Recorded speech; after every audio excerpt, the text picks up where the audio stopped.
व्याख्यामुद्रां करसरसिजैः पुस्तकं शङ्खचक्रे विप्रद्भिन्नस्फटिकरुचिरे पुण्डरीके निषण्णः अम्लानश्रीरमृतविशदैरंशभिप्लावयन् मामाविर्भूयादनगमहिमा मानसे वागधीशः। नमस्ते प्राणेश प्रणतविभुवाय आवनिमगाः नमः स्वामिन् रामप्रियतमनमन् गुरुगुण नमस्तुभ्यं भीमप्रबलतमकृष्णेष्ट भगवन् नमः श्रीमन्मध्वप्रदिश सुदृशन्नो जय जय श्रीगुरुभ्यो नमः। नारायणं सुरगुरुं जगदेकनाथं भक्तप्रियं सकललोकनमस्कृतं च त्रैगुण्यवर्जितमजं विभुमाद्यमीशं वन्दे भवग्रम् अमरासुरसिद्धवन्द्यं नारायणं नमस्कृत्य नरं चैव नरोत्तमं देवीं सरस्वतीं व्यासं ततो जयमुदीरये। ವೇದವ್ಯಾಸರ ಮಹಾಭಾರತದ ಚಿಂತಕರಿಗೆ ವಂದನೆಗಳು. ಶಾಂತಿ ಪರ್ವದ 425ನೆಯ ಪ್ರವಚನ ಬಹಳ ವಿಶೇಷವಾಗಿ ಮತ್ತೆ ಅತಿ ದೀರ್ಘವಾಗಿಯೇ ಪರಾಶರರ ಗೀತೆ ಅದರ ಚಿಂತನೆಯನ್ನು ಭೀಷ್ಮರು ಧರ್ಮರಾಜನಿಗೆ ಜನಕರಾಜನಿಗೆ ಹೇಳಿದಂತೆ ತಿಳಿಸಿಕೊಡ್ತಾ ಇದ್ದಾರೆ. ಮುಖ್ಯವಾಗಿ ಮನುಷ್ಯನ ಕರ್ಮತಂತ್ರದಲ್ಲಿ ಆದ ಬದಲಾವಣೆಗಳ ಬಗ್ಗೆ ವಿಷಯವನ್ನು ತಿಳಿಸ್ತಾ ಕೊಟ್ಟರು ಅವರು. ಆ ಪ್ರಜೆಗಳು ತಾ ಪ್ರಾಪ್ಯತು ಸದಿಗ್ದಂಡ ನ ಕಾರಣಮತೋ ಭವತಂತ. ಹಿಂದೆಲ್ಲ ಮರ್ಯಾದೆಯ ಪ್ರಶ್ನೆ, ಅಭಿಮಾನದ ಚಿಂತನೆ. ಹಾಗಾಗಿ ಒಬ್ಬನಿಗೆ ಅವನು ಮಾಡಿದ ತಪ್ಪು ಅದು ಗಮನಕ್ಕೆ ಬಂತು ಉಳಿದಲ್ಲಿ ಅಂತಂದಾಗ ಅವನು ಬಹಳಷ್ಟು ಕುಗ್ತಿದ್ದ. ಅವನಿಗೆ ಧಿಕ್ಕಾರ ಅಂತ ಹೇಳುವ ಮೂಲಕವೇ ಅವನನ್ನು ದೂರ ಕಳಿಸುವ ನೆಲೆಯಲ್ಲಿ ಅದು ಎಷ್ಟು ಅಧರ್ಮ, ಅದು ಮುಂದೆ ಎಷ್ಟು ಮಾಡಲಿಕ್ಕೆ ಕೂಡದು ಎನ್ನುವುದು ಸಮಾಜದಲ್ಲಿ ಅಷ್ಟು ಉದಾತ್ತವಾಗಿತ್ತು.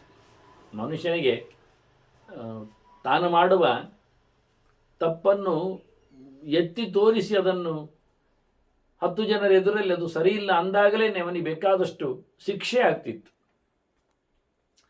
ಆದರೆ ಇದು ಸುಖಕ್ಕಾಗಿಯೇ ಜನರ ಗುದ್ದಾಟ, ಪರದಾಟ, ಕಾದಾಟ ಅಂದಾಗ, ಒಂದು ದೃಷ್ಟಿಯಿಂದ ಕಾಂಪಿಟೀಷನ್ ಲೈಫಲ್ಲಿ ಬಿದ್ದಾಗ ಅವರಿಗೆ ಯಾವುದೇ ರೀತಿಯಾದಂತಹ ಧಿಕ್ಕಾರವು ಅದು ಅಭ್ಯಾಸ ಆಗಿ ಹೋಗಿದೆ. ಅವರಿಗೆ ಅದು ಏನು ತಾಗ್ತಾನೆ ಇಲ್ಲ ಆಗಿ ಹೋಯಿತು.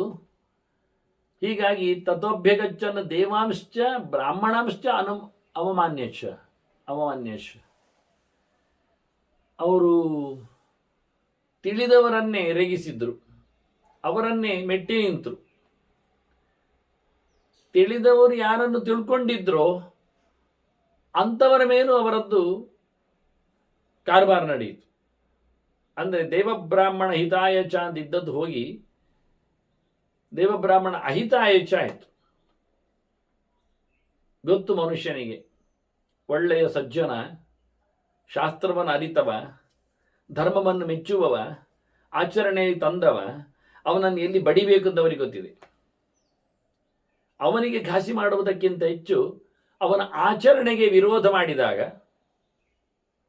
ಅದನ್ನು ಅವಹೇಳನೆಗೈದಾಗ ಅವನಿಗೆ ತುಂಬ ಸಂಕಟ ಆಗುತ್ತೆ ಗೊತ್ತವರಿಗೆ.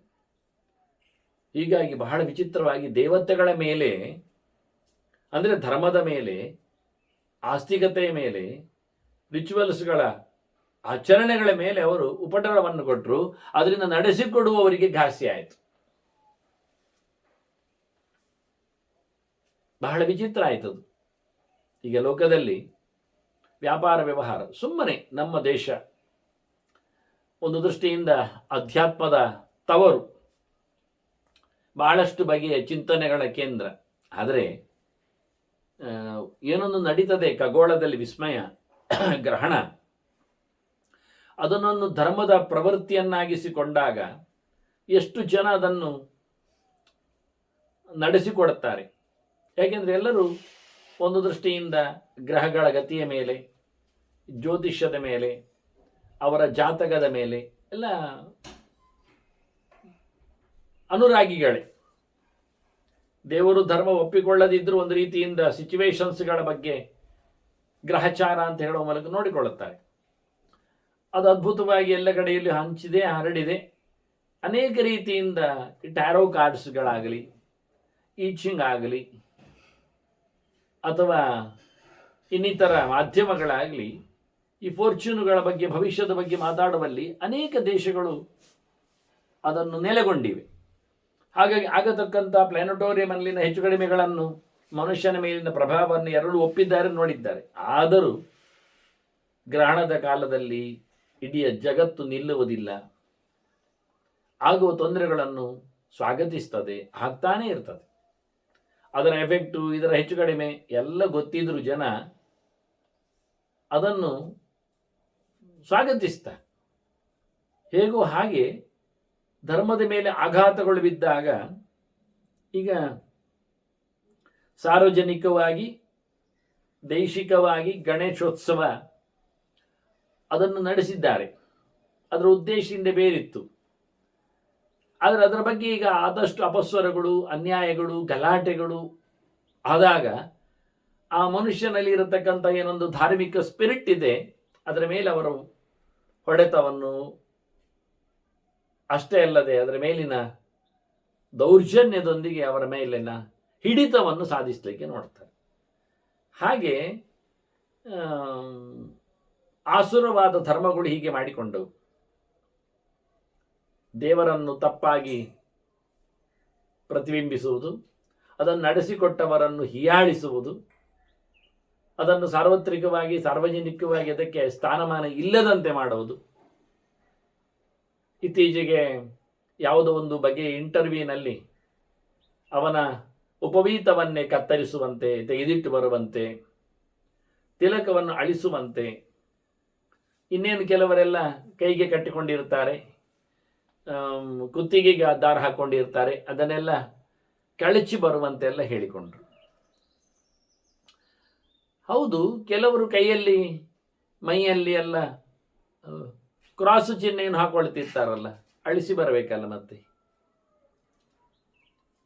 ಕೆಲವರು ಏನು ಕತ್ತರಿಸಿಕೊಂಡು ಬಂದಿರ್ತಾರೆ, ಹಾಗಾಗಿ ಅದನ್ನು ಮತ್ತೆ ಪುನಃ ಹೊಲಿದುಕೊಂಡು ಬರುವುದು ಒಳ್ಳೆಯದಾ ಅಂತ ಅಲ್ಲ. ನಿಮಗೆ ಇದ್ದಾಗಿರ್ಬೇಕಾದ್ರೆ ಅವರು ಟ್ರೆಡಿಷನಲ್ಲೇ ಮಾಡಿದ್ದು ಕತ್ತರಿಸುವಂಥದ್ದನ್ನೆಲ್ಲ. ಅದಕ್ಕೊಂದು ಅವರದ್ದೇ ಆಗಿರತಕ್ಕಂತಹ ಕ್ರಿಯಾಕಲಾಪಗಳಿವೆ. ಇದನ್ನೆಲ್ಲ ಮಾತಾಡಲಿಲ್ಲ ಅವರು. ಅಂದರೆ ಇದೇನಾಯಿತು, ಏನು ಸಂಬಂಧ ಆಯಿತು? ಎಷ್ಟು ಚೆನ್ನಾಗಿ ಅಂದರೆ ವಾದ ಮಾಡುವವರಿಗೆ ಭಾರಿ ಚೆನ್ನಾಗಿತ್ತು. ಅವ್ರು ಹೇಳಿಕೊಂಡ್ರು ಇಂಟರ್ವ್ಯೂ ಅಲ್ಲಿ, ಅಥವಾ ಅದು ಯಾವುದೋ ಒಂದು ಪರೀಕ್ಷೆ, ಎಂಟ್ರೆನ್ಸ್ ಎಕ್ಸಾಮ್, ಒಂದು ದೃಷ್ಟಿಯಿಂದ ಪ್ರವೇಶ ಪರೀಕ್ಷೆ ಯಾವುದರದ್ದು. ಆಗ ಅವನು ಉಪವೀತ ಹಾಕ್ಕೊಂಡಿದ್ರೆ ಆ ಕ್ವಶನ್ ಪೇಪರ್ಸು ನೋಡಿ, ಅಥವಾ ಅಲ್ಲಿನ ಅವನಿಗೆ ಒತ್ತಡ ಹೆಚ್ಚಾಗಿ ಅವನು ಆ ಹಗ್ಗವನ್ನು ಅದನ್ನು ಉಪಯೋಗಿಸಿಕೊಂಡು ಕುತ್ತಿಗೆಯನ್ನು ಗಟ್ಟಿ ಮಾಡಿಕೊಂಡು ಸತ್ತರೆ ಅಂತ ಇವ್ರು ಹೇಳೋದು. ಅಲ್ಲ, ಅವನು ಪರೀಕ್ಷೆ ಬರೀಲಿಕ್ಕೆ ಹೋದವ ತಯಾರಾಗಿಯೇ ಬಂದಿರ್ತಾನೆ. ಮತ್ತೆ ಡೆಸ್ಪರೇಟ್ ಆಗಲಿಕ್ಕೆ ಯಾವ ಹೊತ್ತು ಯಾರಿಗೂ ಆಗ್ಬೋದು, ಅದು ವಿಷಯವೇ ಅಲ್ಲ. ಅದಕ್ಕೇನು ಬೇಕಾಗಿಲ್ಲ, ಮೇಲಿಂದ ಕೆಳಗೆ ಹಾರ್ಲಿಕ್ಕೂ ಆಗುತ್ತೆ. ಇವರು ಪರೀಕ್ಷೆಯಲ್ಲಿ ಪರೀಕ್ಷೆಯೂ ಮಾಡಬಾರ್ದು. ಮತ್ತೆ ಅವನು ಕೂತ ಆಸನವನ್ನೇ, ಅಂದರೆ ಕುರ್ಚಿ ಮೇಜನ್ನೇ ಅಲ್ಲಿಗೆ ಮಂಡೆ ಹೊಡ್ಕೊಂಡು ಅದನ್ನು ತಲೆಗೆ ಚಚ್ಚಿಕೊಂಡು ಸಾಯ್ಬೋದು. ಅವನು ಗೋಡೆಗೆ ತನ್ನ ತಲೆಯನ್ನು ಜಜ್ಬೋದು. ಅಲ್ಲ, ಸಾಧ್ಯತೆಗಳು ಉಂಟು ಹೇಳಿದರೆ ಏನೂ ಆಗ್ತದೆ. ಮತ್ತು ಅವನು ಎದೆಗೆ, ಅವನ ಹೊಟ್ಟೆಗೆ ಅವನು ಬಡ್ಕೊಂಡು ಕೈಯಲ್ಲಿ ಆಗ್ತದೆ. ಕೈಯನ್ನು ಕರ್ಕೊಂಡು ಹೋಗ್ಲಿಕ್ಕಿಲ್ಲ ಮತ್ತೆ ಪರೀಕ್ಷೆ ಹೋಗುವಾಗ. ನಾಚಿಕೆಗೇಡಿನ ಕೆಲಸ ಇದು ವಾಸ್ತವವಾಗಿ ಹೇಳಿ. ಪೆನ್ನು ಸಾಕಾಗ್ತದೆ ಅವನಿಗೆ, ಖಾಲಿ ಪೆನ್ನು ಚುಚ್ಚಿಕೊಂಡ್ರೂ ಆಗುತ್ತೆ ಕುತ್ತಿಗೆಗೆ. ಸಾಯಲಿಕ್ಕೆ ಏನು ಹೆಚ್ಚು ಹೊತ್ತು ಬೇಕು? ಏನೋ ಬ್ಲೇಡ್ ನುಂಗಿದ್ರೂ ಆಗುತ್ತೆ. ಅವನು ಅಲ್ಲಿ ಶಾರ್ಪರ್ ತಂದಿರ್ತಾನೆ, ಅದು ನುಂಗ್ಬೋದು. ಬ್ಲೇಡಲ್ಲಿ ಕೈ ಕತ್ತರಿಸಿಕೊಂಡವರಿಲ್ವಾ ರಕ್ತನಾಳವನ್ನು? ಇದು ನಾಚಿಕೆ ಕೆಲಸ ಹೇಳುವುದು. ಯಜ್ಞೋಪವೀತ ಏನು ಮಾಡ್ತಾನೆ ಅಂದರೆ, ಅವನು ಎಲ್ಲಿಯಾದರೂ ಹೆಚ್ಚು ಕಡಿಮೆ ಆದರೆ ಅದನ್ನು ಹ್ಯಾಂಗ್ ಮಾಡಲಿಕ್ಕೆ ಯೂಸ್ ಮಾಡ್ತಾನೆ ಅಂತ ಹೇಳಿಕೊಳ್ಳಿಕ್ಕೆ ನೋಡಿ ಎಂಥ ಜನ ಇರ್ತಾರೆ. ಆಗ್ತದ ನೋಡುವುದು. ನಮ್ಮದೆಲ್ಲ ಹಾಗೆ. ಇದೆಲ್ಲ ತಂತ್ರ ಯಾಕೆ ಕೇಳಿದರೆ, ವಾಸ್ತವವಾಗಿ ಅವರಲ್ಲಿರತಕ್ಕಂಥ ಧರ್ಮ ಪ್ರಜ್ಞೆಯ ಮೇಲೆ ಕೊಡಲಿಯಟ್ಟು ಹಾಕಿ ಅವರು ನಂಬುವ ಸಂಗತಿಯ ಮೇಲೆ ಅವರಿಂದಲೇ ವಾಕರಿಕೆ ಬರುವಂತೆ ಮಾಡಿಸುವಂಥದ್ದು. ಇದು ನಡೆದೋಯ್ತು ಅಂತ. ಇದನ್ನು ನೋಡಿ ದೇವತೆಗಳು ತುಂಬ ಬೆಪ್ಪರಾದರಂತೆ. ಯಾಕೆ? ತಮ್ಮದೇ ಅಸ್ತಿತ್ವ ಇಲ್ಲ. ಇವತ್ತು ನೋಡಿದ ಹಾಗೆ ಹೇಳಿಕೊಳ್ಳುತ್ತಾರೆ, ಅತ್ತ ಈ ಸೃಷ್ಟಿಯ ಬೆನ್ನ ಹಿಂದೆ ಯಾವುದೋ ಒಂದು ಭೂತದ ಕೈವಾಡ ಇದೆ ಅಂತ, ಅಷ್ಟರಲ್ಲೇ ಮುಗಿದೋಗುತ್ತೆ ಅಂತ, ಎಲ್ಲ ಬಂದವರೆಲ್ಲ ಮತ್ತೆ ಮಾಡಿಕೊಂಡವರೆಲ್ಲ ಅಂತ ಹೇಳಿ ಹೀಗೆಲ್ಲ. ಅದರ ದೇವತೆಗಳೇ ಇಲ್ಲ ಈ ನಾಡಿನಲ್ಲಿ, ಈ ನೆಲದಲ್ಲಿ. ಎಲ್ಲ ಇವರೇ ಪ್ರತಿಷ್ಠೆ ಮಾಡಿದ್ದು, ಇವರೇ ಅದಕ್ಕೆ ಕಲ್ಪನೆ ಕೊಟ್ಟದ್ದು ಅಂತ ಹೇಳಿಕೊಳ್ಳುವಷ್ಟರ ಮಟ್ಟಿಗೆ. ಏನೆಲ್ಲ ಸತ್ತಿದ್ದಾನೆ ಅವನೇ ದೊಡ್ಡದಾಗುವುದು, ಅವನೇ ದೇವರಾಗುವುದು ಬೇಕಾದರೆ. ಹಾಗಾಗಿ ಭೂತ ಪ್ರೇತ ಪಿಶಾಚಿಗಳೇ ಇವರಿಗೆ ದೇವರುಗಳು ಅನ್ನೋ ನೆಲೆ ಬಂದಾಗ ದೇವತೆಗಳು ತಬ್ಬಿಬಾದರಂತೆ. ಅಯ್ಯೋ, ನಮ್ಮನ್ನೇ ಮಾತಾಡಿಸ್ತಾ ಇಲ್ಲ ಲೋಕದ ಜನ, ಹಾಗಾಗಿ ನಾವು ಅವರಿಗಿನ್ನು ಮಳೆ ಬೆಳೆ ಕೊಡುವುದು ಹೇಗೆ? ಹಾಗೆ ಎಲ್ಲ ಸೇರಿಕೊಂಡು ಕಾಲೇದು ದೇವಾಹ ಯತಸ್ಮಿನ್ನೇವ ಕಾಲೇದು ದೇವಾಹ ದೇವವರಂ ಶಿವಂ ಅಗಚ್ಚನ್ ಶರಣಂ ಘೋರಂ ಬಹುರೂಪಂ ಗುಣಾಧಿಕಂ. ತಮಗಿಂತ ಮಿಗಿಲಾದ ಶಿವನೆಡೆಗೆ ಶರಣಾದ್ರಂತೆ ತೆರಳಿತು. ಅವನು ಘೋರನೂ ಹೌದು, ಧೀರನೂ ಹೌದು. ಲೋಕವನ್ನು ನೋಡಿಕೊಳ್ಳುವಲ್ಲಿ, ಕೆಟ್ಟದ್ದನ್ನು ಓಡಿಸುವಲ್ಲಿ. ಹಾಗಾಗಿ ಅವನ ಬಗ್ಗೆ, ಅತ್ಯಂತ ಪ್ರಶಸ್ತನಾದ ಶಿವನ ಬಗ್ಗೆ, ಈ ದುಷ್ಟಕೂಟಗಳ ಹಿಮ್ಮೇಳದಲ್ಲಿ ಆಗತಕ್ಕಂಥ ದೌರ್ಜನ್ಯದ ಬಗ್ಗೆ ಶಿವ ಯಾಕೆ ಕೇಳಿದರೆ, ಕೆಲವೊಮ್ಮೆ ಅವನದ್ದೇ ವರದರ್ಪಿತರಿರ್ತಾರೆ. ಅವನ ತಪಸ್ಸಿನಿಂದ ಹಾಳು ಮಾಡುವವರಿರ್ತಾರೆ. ಹಾಗಾಗಿ ಅವನಲ್ಲಿ ಕೇಳಿಕೊಂಡು ಹೀಗೆ ಆ ಸಿಚುವೇಶನ್ನಲ್ಲಿ ಆಗ ಇದ್ದದ್ದು ತ್ರಿಪುರರ ಕಾರ್ಬಾರ್. ಸುತ್ತಮುತ್ತಲ ಅವರದ್ದೇ ಜನಗಳು ಆಸುರ ಭಾವಗಳಿಂದ ಜನರಲ್ಲಿ ಕೆಟ್ಟದ್ದನ್ನು ಮಾಡಿದ್ದು. ಹಾಗಾಗಿ ಅವರ ಸಂಹಾರ ಆಗಲಿಕ್ಕೆ 3 ಪುರಗಳು ಒಟ್ಟು ಬರಬೇಕು. ಅದರಲ್ಲಿ ಬಾಣಪ್ರಯೋಗ ಒಂದರಲ್ಲಿ ಆಗಬೇಕು. ಅದರಲ್ಲಿ ಪ್ರಾಣದಲ್ಲಿ ಭಗವಂತನ ನಾರಾಯಣನ ತೇಜಸ್ಸು ತುಂಬಬೇಕು, ಬ್ರಹ್ಮನ ಸಾರಥ್ಯ ಬೇರೆ. ಇಷ್ಟೆಲ್ಲ ಆಗಿ ದೇವತೆಗಳು ಪ್ರಾರ್ಥನೆ ಮಾಡಿದ್ದಕ್ಕೆ ಶಿವ ತ್ರಿಪುರ ಸಂಹಾರ ಮಾಡಿದ್ದಾನೆ. ಲೋಕದಲ್ಲಿ ಅವರ ಪ್ರಭಾವದಿಂದಲೇ ಕೆಟ್ಟದಾಗ್ತಾ ಇದ್ದದ್ದಾಗಿ ನಾಯಕನ ಕೊನೆ. ಹಾಗಾಗಿ ತೇನಸ್ಮತೆ ಗಗನಗಾಹ ಸಪುರಾಹ ಪಾದಿತಾಹ ಕ್ಷಿತವು. ಹಾಗಾಗಿ ಶಿವ ಆಕಾಶದಲ್ಲಿ ಸಂಚರಿಪ 3 ಪುರಗಳು ಅದನ್ನು ಬೇಡಿಸಿದ. ಇಲ್ಲಿ ಹಿಂದೆ ಬಂದಿರತಕ್ಕದ್ದು ಚಿಂತನೆಗಳು ಕಾಮ ತ್ರಿವಿಧಂ ನರಕಸ್ಯೇದಂ ದ್ವಾರಂ ನಾಶನಮಾತ್ಮನಃ ಕಾಮಃ ಕ್ರೋಧ ತಥಾ ಲೋಭ ಅಂತ. ಈ ಅಂಶಗಳು 3 ಆಗ್ತವೆ. ಅದಕ್ಕೆ ಸಂಬಂಧಪಟ್ಟಂತಹ ಕೆಟ್ಟ ಶಕ್ತಿಗಳು ಆಗ್ತವೆ. ಹಾಗಾಗಿ ಕಾಮಾದಿಗಳಿಗೆ ನೆಲೆಗೊಂಡ ಕಾಲನೇಮಿಯಾದಿಗಳು, ಅದು ಪುರವಾಸಿಗಳು ಅಂದರೆ ಇಡೀ ಊರು ತುಂಬಿದೆ ಅಂತ. ಆಕಾಶ ವ್ಯಾಪ್ತಿ ಅಂದರೆ ಬಹಳಷ್ಟು ವಿಶಾಲವಾಗಿ ನಿಂತಿದೆ ಅಂತ. ಕೈಗೆ ಎಟಕುವುದಿಲ್ಲ, ಮರ್ದನೆ ಮಾಡಲಿಕ್ಕೆ ಆಗುವುದಿಲ್ಲ. ಆದರೆ ಮೇಲಿನಿಂದ ಪ್ರಭಾವ ಅಂತೂ ಬೀಳ್ತಾ ಇದೆ. ಹಾಗಾಗಿ ಕಾಮದಿಂದಾಗಿ ಅವನಿಗೆ ದುರಾಚಾರಗಳು ಮೂಡಿದ್ದು, ಸಿಟ್ಟಿನಿಂದಾಗಿ ಆತನು ದರ್ಪವನ್ನು ತೋರಿಸ್ತಾ ಇದ್ದಾನೆ, ಲೋಭದಿಂದಾಗಿ ಅವನು ಬಹಳಷ್ಟು ಅಸೂಯಪರನಾಗಿ ಹೋಗ್ತಾನೆ. ಇವೆಲ್ಲ ಒಂದಕ್ಕಿಂತ ಒಂದು ಮೊಟ್ಟೆಯಾಗಿ ಬಂದದ್ದು. ಕಾಮಾತುರಾಣ ನಭೆಂನ ಲಜ್ಜ ಹೇಳಿದಾಗಿ ಏನು ಮಾಡಬೇಕು ಅಂತ ಗೊತ್ತಿಲ್ಲದೆ ಮೋಹ ಅಡ್ಡರಿರ್ತದೆ ಅವನಿಗೆ. ಅದರಿಂದ ಸಿಟ್ಟಿನಲ್ಲಿ, ಬಹಳ ಸೊಕ್ಕಿನಲ್ಲಿ ಯಾವುದನ್ನು ನಾಶ ಮಾಡುತ್ತಾನೆ.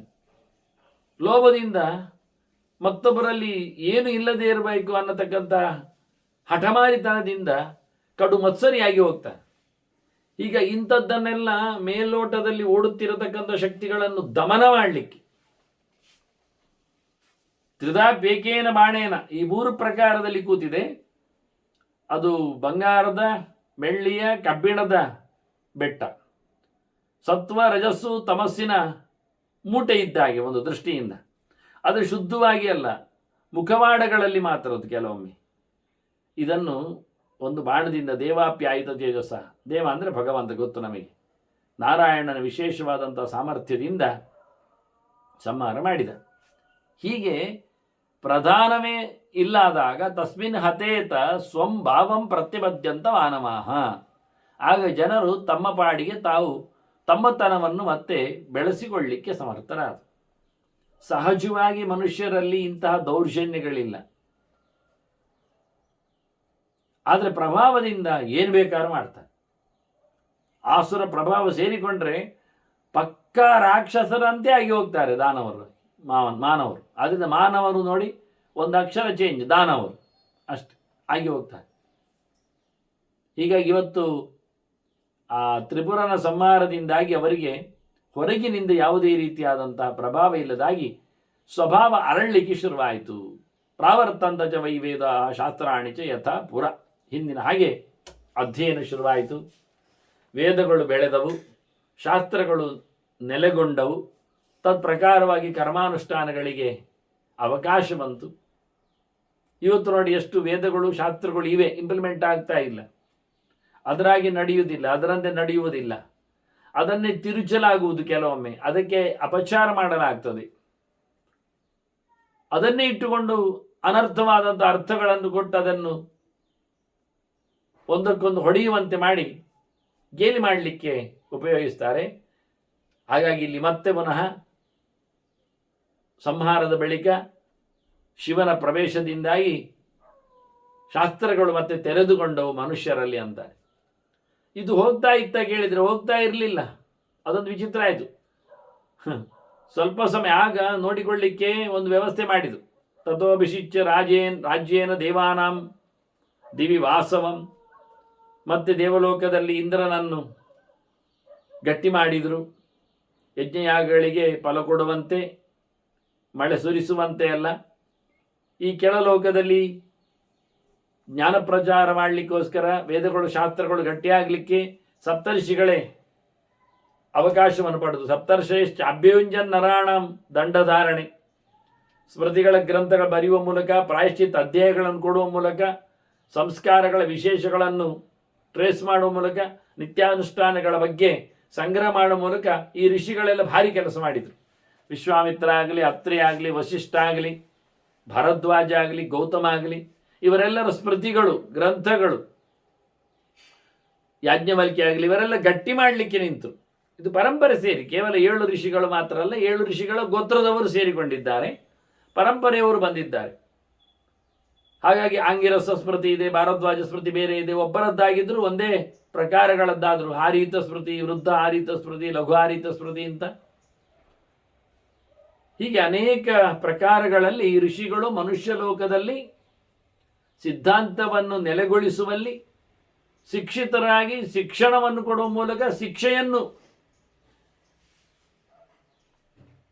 ಒಡ್ಡುವವರಾಗಿ ಅವರು ನಿಂತು, ಅವರ ನಂತರದಲ್ಲಿ ಋಷಿಗಳ ಪರಂಪರೆ, ಋಷಿಗಳ ಕಾಲ, ಋಷಿಗಳ ಕಟ್ಟಳೆಗಳು, ಅವರ ನಂತರದಲ್ಲಿ ರಾಜಋಷಿಗಳು ಈ ನೆಲವನ್ನು ಗಟ್ಟಿ ಮಾಡಿಕೊಂಡರು. ಆ ಪ್ರಕಾರವಾಗಿ ಸಪ್ತರ್ಷಿಣ ಮಥೋರ್ಧ್ವಂಚ ವಿಪೃತುರ್ನಾಮ ಪಾರ್ಥಿವ. ಪೃಥುರಾಜ ಬಂದ, ಅಲ್ಲಿಂದ ಮುಂದಕ್ಕೆ ವಿಪೃಥು ಬರ್ತಾನೆ. ವಿಶೇಷವಾಗಿ ವಿಪೃತು ಅನ್ನೋದು ಪೃಥುರಾಜನಿಗೆ ಹೆಸರು ಕೊಡಬಹುದು. ಈ ನೆಲಕ್ಕೆ ಪಾರ್ಥಿವ ಅಂತ ಆಗಲಿಕ್ಕೆ ಕಾರಣನಾದವ. ಯಾಕೆಂದರೆ ಅವನು ಪೃಥ್ವಿ ಅಂದರೆ ವಿಷ್ಣು, ವಿಷ್ಣುವೇ ವಿಶೇಷವಾಗಿ ಆವೇಶ ಪಡೆದಿರತಕ್ಕ ರಾಜ, ಅವನು ಜೀವನೇ. ಅಂಗನ ನಂತರದಲ್ಲಿ ವೇನನ ನಂತರದಲ್ಲಿ ಬಂದಿರತಕ್ಕಂಥ ಅವನ ದೇಹವನ್ನು ಕಡೆದು ತೆಗೆದದ್ದು ಈ ನೆಲದಲ್ಲಿ ಮತ್ತೆ ಶಾಸನವನ್ನು ಗಟ್ಟಿ ಮಾಡಲಿಕ್ಕೆ ಕಾರಣನಾದದ್ದು ಭಗವಂತನ ವಿಶೇಷ ಆವೇಶಕ್ಕೆ ಪಾತ್ರನಾಗಿರತಕ್ಕ ಪೃಥುರಾಜ, ಅವನನ್ನು ಹೇಳಿರ್ಬೋದು. ಹಾಗಾಗಿ ವಿಪೃತು ಈ ನೆಲವನ್ನು ಗಟ್ಟಿ ಮಾಡಿದವ, ಸರಿ ಮಾಡಿದವ. ಅದರೊಟ್ಟಿಗೆ ಇತ್ತಲ್ಲ ಮಂಡಲೇಶ್ವರರು ಇದ್ದರು, ಸಾಮಂತರಾಜರು ಬೇಕಾದಷ್ಟಿದ್ದಾರೆ. ರಾಜಾನಃ ಕ್ಷತ್ರಿಯಾಶ್ಚೈವ ಮಂಡಲೇಶು ಪೃಥಕ್. ಅಲ್ಲಲ್ಲಿನ ಪ್ರದೇಶಗಳಲ್ಲಿ ತುಂಡರಸರು, ಅಂಗ, ವಂಗ, ಕಳಿಂಗ, ಸುಕ್ಮ, ಪೌಂಡ್ರ, ವಿದರ್ಭ, ನಿಷಧ ಎಲ್ಲ ಹೇಳಿಕೊಂಡಾಗೆ ಆಯಾ ಪ್ರದೇಶಗಳಲ್ಲಿ ಆಯಾ ಜನರನ್ನು ನೋಡಿಕೊಳ್ಳುವ ಹಾಗೆ ಮತ್ತೊಂದಿಷ್ಟು ಬೇಕಾದಷ್ಟು ರಾಜರು ಅಖಂಡ ಭೂಮಂಡಲಕ್ಕೆ ಒಡೆಯಾಗಿ ನಿಂತರೆ, ಆನಂತರದಲ್ಲಿ ತುಂಡು ಅರಸರಾಗಿ ಎಲ್ಲ ಕಡೆಯಲ್ಲಿ ನೆಲೆಗೊಂಡಿದ್ದಾರೆ. ಹೀಗೆ ರಾಜರು ಬಂದರೂ ಸ್ಮೃತಿಗಳು ಪಸರಿಸಿದ್ದರು, ಹಳೆಯ ಕೊಂಡಿ ತಪ್ಪಿ ಹೋಗಲಿಲ್ಲ ಅಂತಾರೆ. ಒಂದೇ ಸರ್ತಿ ಎಲ್ಲ ನಾಶ ಆಗುವುದಿಲ್ಲಲ್ಲ, ಹೊಸದಾಗಿ ಯಾವುದನ್ನು ಮಾಡುವುದಲ್ಲಲ್ಲ. ಹಾಗಾಗಿ ಪರಂಪರೆಯ ಕೊಂಡಿಗಳಿಂದಾಗಿ ಕೆಲವರು ಹಾಗೆ ಉಳಿಸಿಕೊಂಡದ್ದುಂಟೆ ಅಂತಾರೆ. ಇವತ್ತು ನಾವು ಮಾಡಿಕೊಂಡ ಹಾಗೆ ಅದನ್ನು ಶಿಷ್ಟಾಚಾರ ಅಂತ ಹೇಳಿ ಪಟ್ಟಿ ಮಾಡಿಬಿಡ್ತಾರೆ, ಅದನ್ನು ಸಂಪ್ರದಾಯ ಅಂತೇಳಿ ಎತ್ತರಿಸಿ ಬಿಡ್ತಾರೆ. ಬಹಳ ಕಷ್ಟ ಆಗುವುದಾಗಿ ಒಂದು ಸರ್ತಿ ಕ್ಲೀನ್ ಆಗಿ ಬಿಟ್ಟಿದೆ, ಮಾಸ್ ಫೀಡ್ ಆಗ್ತದೆ, ಸುಮಾರು ಜನ ಸರಿಯಾಗ್ತಾರೆ, ಆದರೆ ಎಡೆಯಲ್ಲಿ ಇಂಥವರು ಇರ್ತಾರೆ, ಮುದಿಕೋತಿಗಳು. ಒಂದು ದೃಷ್ಟಿಯಿಂದ ಕೋತಿ ಶಬ್ದ ಹಾಕಬಾರ್ದವರಿಗೆ, ನಾವು ಖಾಲಿ ಮುದಿಕೆ ಹೇಳಬೇಕು. ಮುದಿ ಹಾಳುಗಳು, ಕ್ರಿಮಿಗಳು ಇದ್ದಾಗೆ ಮಹಾಕುಲೇಶಿಯೇ ಜಾತಾ ವೃದ್ಧಾ ಪೂರ್ವತನಾಶ್ಚಯೇ, ಹಳೆ ತಲೆಮಾರಿನವರು, ಮುದಿಕರಾಗಿ ನಿಂತವರು, ಮತ್ತೆ ಹಿಂದೆ ಅದೇ ವಂಶದ ಕುಡಿಯಾಗಿ ಕವಲುಗಳಾಗಿ ಸೆಡೆದು ನಿಂತವರು, ಇವರೆಲ್ಲೇನಾಗಿದ್ದಾರೆ? ತೇಷಾಮಪಿ ಆಸುರೋಭಾವ ಹೃದಯ ನಾಪಸರ್ಪತಿ, ಅವರಲ್ಲಿ ಇನ್ನೂ ಸಹ ಅಸುರ ಪ್ರಭಾವ ಹೋಗಲಿಲ್ಲ, ಅವರದನ್ನು ಗಟ್ಟಿ ಮಾಡಿಕೊಂಡಿದ್ದಾರೆ. ಅದು ಹಾಗೆ ಇತ್ತು, ಅದು ಹೀಗೆ ಚೇಂಜ್ ಆದ್ದು, ಈಗ ಸರಿ ಮಾಡಿದ್ದು ಹೇಳ್ತಾನೆ ನೋಡಿ. ಎಂತ ಮಾಡ್ತೀರಿ? ಈಗ ಸಣ್ಣ ಚಂದವಾದ ಒಂದು ಉದಾಹರಣೆ ಹೇಳುತ್ತೇನೆ, ನೀವು ನನಗೆ ಖಂಡಿತವಾಗಿ ಸಿಕ್ಕಿದಾಗ ಆಕ್ಷೇಪ ಮಾಡ್ತೀರಿ, ಗೊತ್ತೇ ಇದೆ. ಆದರೆ ಉದಾಹರಣೆ ಅನ್ನುವ ನೆಲೆಯಲ್ಲಿ ಹೇಳಬೇಕಾದ್ದು ಸತ್ಯ ತಾನೆ. ಒಂದು ವಿಷಯ ತಿಳ್ಕೊಳ್ಳಿ, ಏಕಾದಶಿ ಉಪವಾಸ, ಇದರ ಬಗ್ಗೆ ಯಾರಿಗೇನು ಸಂಶಯ ಇಲ್ಲ, ಗಲಾಟೆ ಇಲ್ಲ. ಯಾಕೆ ಏಕಾದಶಿ ಉಪವಾಸ ಮಾಡಬೇಕೆನ್ನುವುದು ಪುರಾಣ ನಿರ್ಧಾರಿತ ವಿಷಯ, ಅದು ಶಾಸ್ತ್ರ ಕಟ್ಟಳೆ, ಅದು ಯಾವುದೇ ಮತದ ಯಾವುದೇ ಒಂದು ರಾಜನ ಪರ್ವ ಅನ್ನಲ್ಲ ಅದು. ಸರಿ, ಇಷ್ಟಂತ ಆಯಿತು. ಏಕಾದಶಿಯಂದು ಉಪವಾಸ ಮಾಡಬೇಕೆನ್ನುವುದು ಯಾರಿಗೆ ವಿಹಿತ ಅಂದಾಗ ಕೇವಲ ಮನುಷ್ಯರಿಗೆ ಮಾತ್ರ ಅಲ್ಲ, ದೇವತೆಗಳಿಗೂ ಅಂತ ಮಾತಿದೆ ಅಲ್ಲಿ, ಅದರದ್ದೇ ಮುಂದುವರಿಕೆ. ಹಾಗಾಗಿ ಯಾವತ್ತು ಯಾರಿಗೂ ಸಹ ಏನೂ ಇಲ್ಲ, ಬಲಿ ಇಲ್ಲ, ಹೋಮ ಇಲ್ಲ, ಶ್ರಾದ್ದ ಇಲ್ಲ ಎನ್ನುವುದು ಸತ್ಯ. ಇದು ಅದರೊಟ್ಟಿಗೆ ಬಂದಿದೆ. ಯಾರು ಏಕಾದಶಿ ಎನ್ನುವುದನ್ನು ಉಪವಾಸ ಅಂತ ಇಟ್ಕೊಳ್ಳುತ್ತಾನೆ, ಅದರ ವ್ಯಾಪ್ತಿಯಲ್ಲೇ ಬಂದಿದೆ.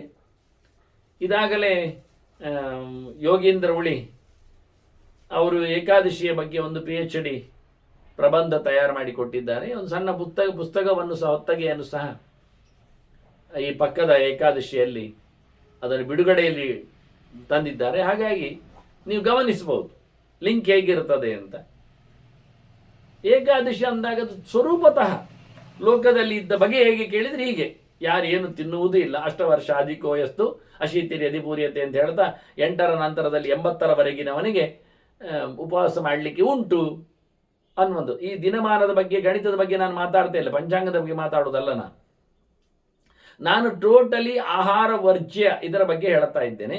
ಇದರಿಂದಾಗಿ ದೇವತೆಗಳಿಗೂ ಸಹ ಯಾರಿಗೂ ಊಟೋಪಚಾರಗಳು ಇಲ್ಲ, ಗಂಧ ಪುಷ್ಪ ಅಲಂಕಾರಗಳು ಇಲ್ಲ, ಗಂಧ ಇಲ್ಲ, ಪುಷ್ಪ ಇಲ್ಲ, ಅಲಂಕಾರ ಇಲ್ಲ. ಹಾಗಾಗಿ ಯಾವುದೇ ದೇವಸ್ಥಾನಗಳಲ್ಲಿ ಪುಷ್ಪದ ಪೂಜೆ, ಹೂವಿನ ಪೂಜೆ, ರಂಗಪೂಜೆ ಇದು ಯಾವುದೂ ಇಲ್ಲ. ಗಮನಿಸಿ ವಾಕ್ಯದಲ್ಲಿ ಹೇಗಿದೆ ಅಂತ. ಹಾಗಾಗಿ ಇವತ್ತೆಲ್ಲ ಎಷ್ಟೋ ದೇವಸ್ಥಾನಗಳಲ್ಲೆಲ್ಲ ರಂಗಪೂಜೆ, ಹೂವಿನ ಪೂಜೆ ಏಕಾದಶಿ ಬಂದರೂ ಆಗ್ತದೆ. ಏಕಾದಶಿಯಲ್ಲಿ ಹೂ ಹಾಕದೇ ಇರತಕ್ಕಂಥ ಪ್ರತಿಮೆಗಳು ಸಿಗುವುದು ಬಹಳ ವಿರಳ. ದೇವರನ್ನು ಬಿಟ್ಟು, ನಾರಾಯಣನನ್ನು ಬಿಟ್ಟು, ಅವನಿಗೆ ಅಲಂಕಾರ ಇದೆ, ಅವನಿಗೆ ಗಂಧೋಪಚಾರಾದಿಗಳು ಆಗ್ತದೆ. ಮನುಷ್ಯನಿಗೆ ತೀರ್ಥದಲ್ಲಿ ಗಂಧ ಬರಲಿಕ್ಕಿಲ್ಲ, ಹೂ ಬರಲಿಕ್ಕಿಲ್ಲ ಎನ್ನುವುದು ಸತ್ಯ. ಆದರೆ ದೇವರನ್ನು ಬಿಟ್ಟು ಲಕ್ಷ್ಮಿಗೂ ಆವತ್ತು ಕುಂಕುಮಾರ್ಚನೆ ಇಲ್ಲ, ಪುಷ್ಪ ಅರ್ಚನೆ ಇಲ್ಲ, ಗಂಧ ಕತೆ ಇಲ್ಲ, ಅಲಂಕಾರಾದಿಗಳು ಇಲ್ಲ. ಆದರೆ ಇವರೆಲ್ಲ ಮಾಡ್ತಾರಲ್ಲ, ಶಿವನಿಗೂ ಇಲ್ಲ, ಗಣೇಶನಿಗೂ ಇಲ್ಲ, ಸ್ಕಂದನಿಗೂ ಇಲ್ಲ, ಯಾರಿಗೂ ಇಲ್ಲ, ಗರುಡನಿಗೂ ಇಲ್ಲ, ಹನುಮಂತನಿಗೂ ಇಲ್ಲ, ಆಂಜನೇಯನಿಗೂ ಇಲ್ಲ. ಈ ತತ್ವ ಇವತ್ತು ಯಾಕೆ ಹಾಳಾಯಿತು ಕೇಳಿದರೆ, ಆ ಮಹಾಕುಲೇಶು, ಕುಲ ಅಂದ್ರೆ ಅದು ಕುಲೆಯೇ ಕಾಣ್ತದೆ, ಕುಲ ಮಾತ್ರ ಅಲ್ಲ, ಅದು ಕುಲೆಯೇ. ಆ ಆಸುರನ ಒಂದು ಲಿಂಕಲ್ಲಿ ಬಂದ ಒಂದು ಹಳೆ ಮಂಡೆ ಇತ್ತಲ್ಲ, ವೃದ್ಧಾಹ, ಅವರು ಮಾತ್ರ ಬಿಡ್ಲಿಲ್ಲ.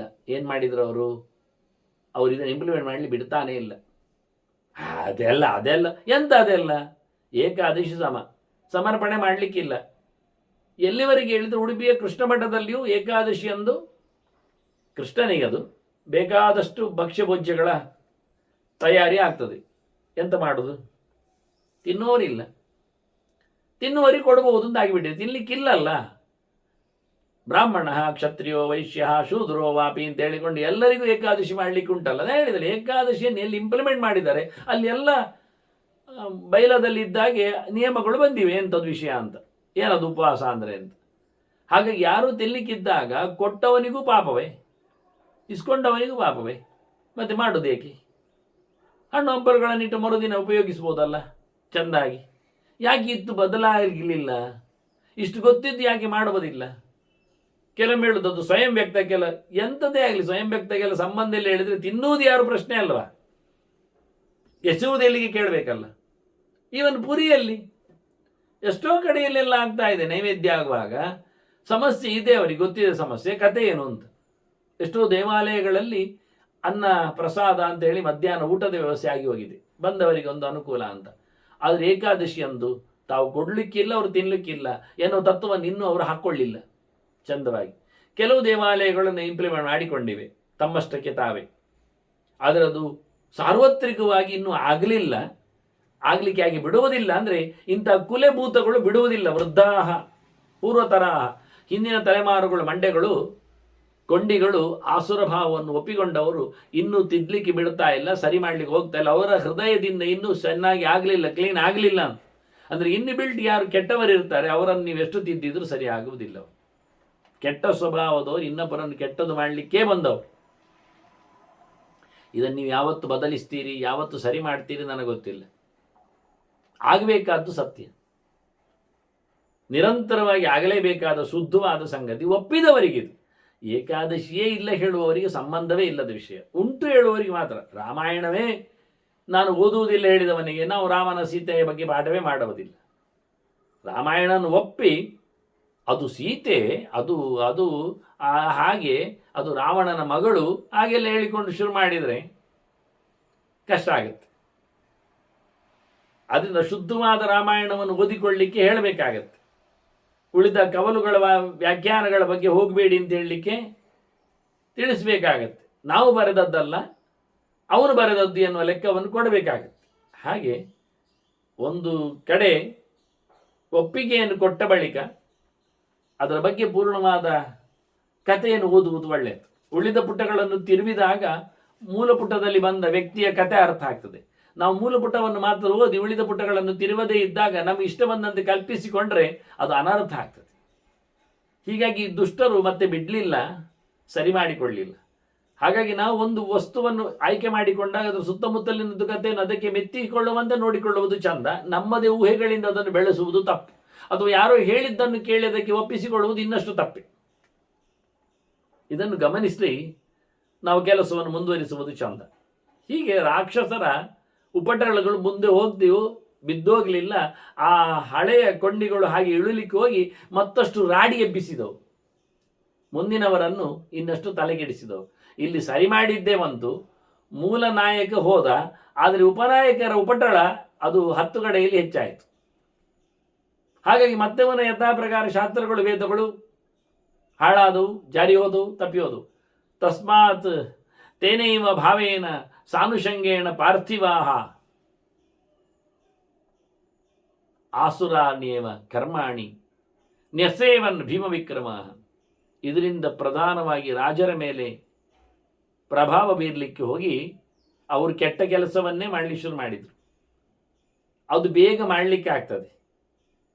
ಹಾಗಾಗಿ ಆಸುರ ಕರ್ಮಗಳಿಂದ, ಕೆಟ್ಟ ಕೆಲಸಗಳಿಂದ ತಾವು ಮತ್ತಷ್ಟು ಬೆಳೆಸಿಬಿಟ್ರು. ಪ್ರೀತಿಯ ಮೇಲೆ ದುಂಬಾಲು ಬಿದ್ದು ಸುಖದ ಮೇಲೆ ಎಚ್ಚರವಾಗಿ ಲೋಕವನ್ನೆಲ್ಲ ಹಾಳು ಮಾಡಿದ್ದು. ರಾಜರು ಹಾಳಾದರೆ ಊರು ಬೇಗ ಹಾಳಾಗ್ತದೆ. ಯಾಕೆ? ರಾಜರಿಗೆ ಸಮನಾಗಿ ಜನರಿರ್ತಾರೆ.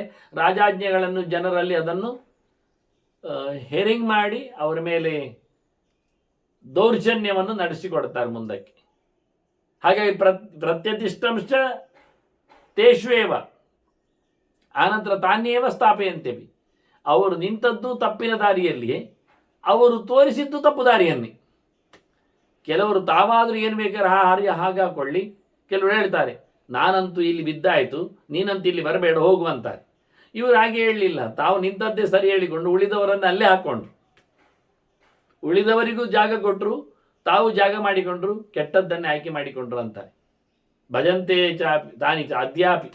ಇವತ್ತು ನೋಡಿದ್ರು ಅದೇ ಇರುವುದು.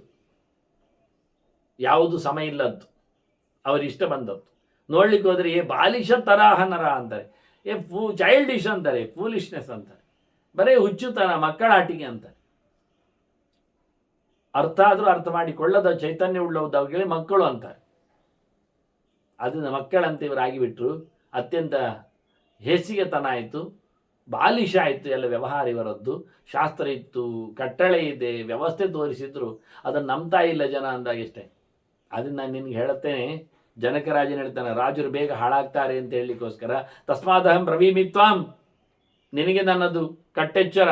ರಾಜನ್ ಸಂಚಿಂತ್ಯ ಶಾಸ್ತ್ರತಃ, ವಾಕ್ಯ ನೋಡು, ಶಾಸ್ತ್ರವನ್ನು ತಿಳಿ, ಅದನ್ನು ಅರ್ಥ ಮಾಡಿಕೊ, ಆ ಪ್ರಕಾರ ನಡೆ. ಜನರನ್ನು ಕೇಳಬೇಡ. ಜನರು ಹೇಳ್ತಾರೆ ನಾವೆಲ್ಲ ಇದ್ದೇವೆ, ಹಿಂದಿನಿಂದ ಬಂದಿದ್ದೇವೆ, ಒಪ್ಪಬೇಡ.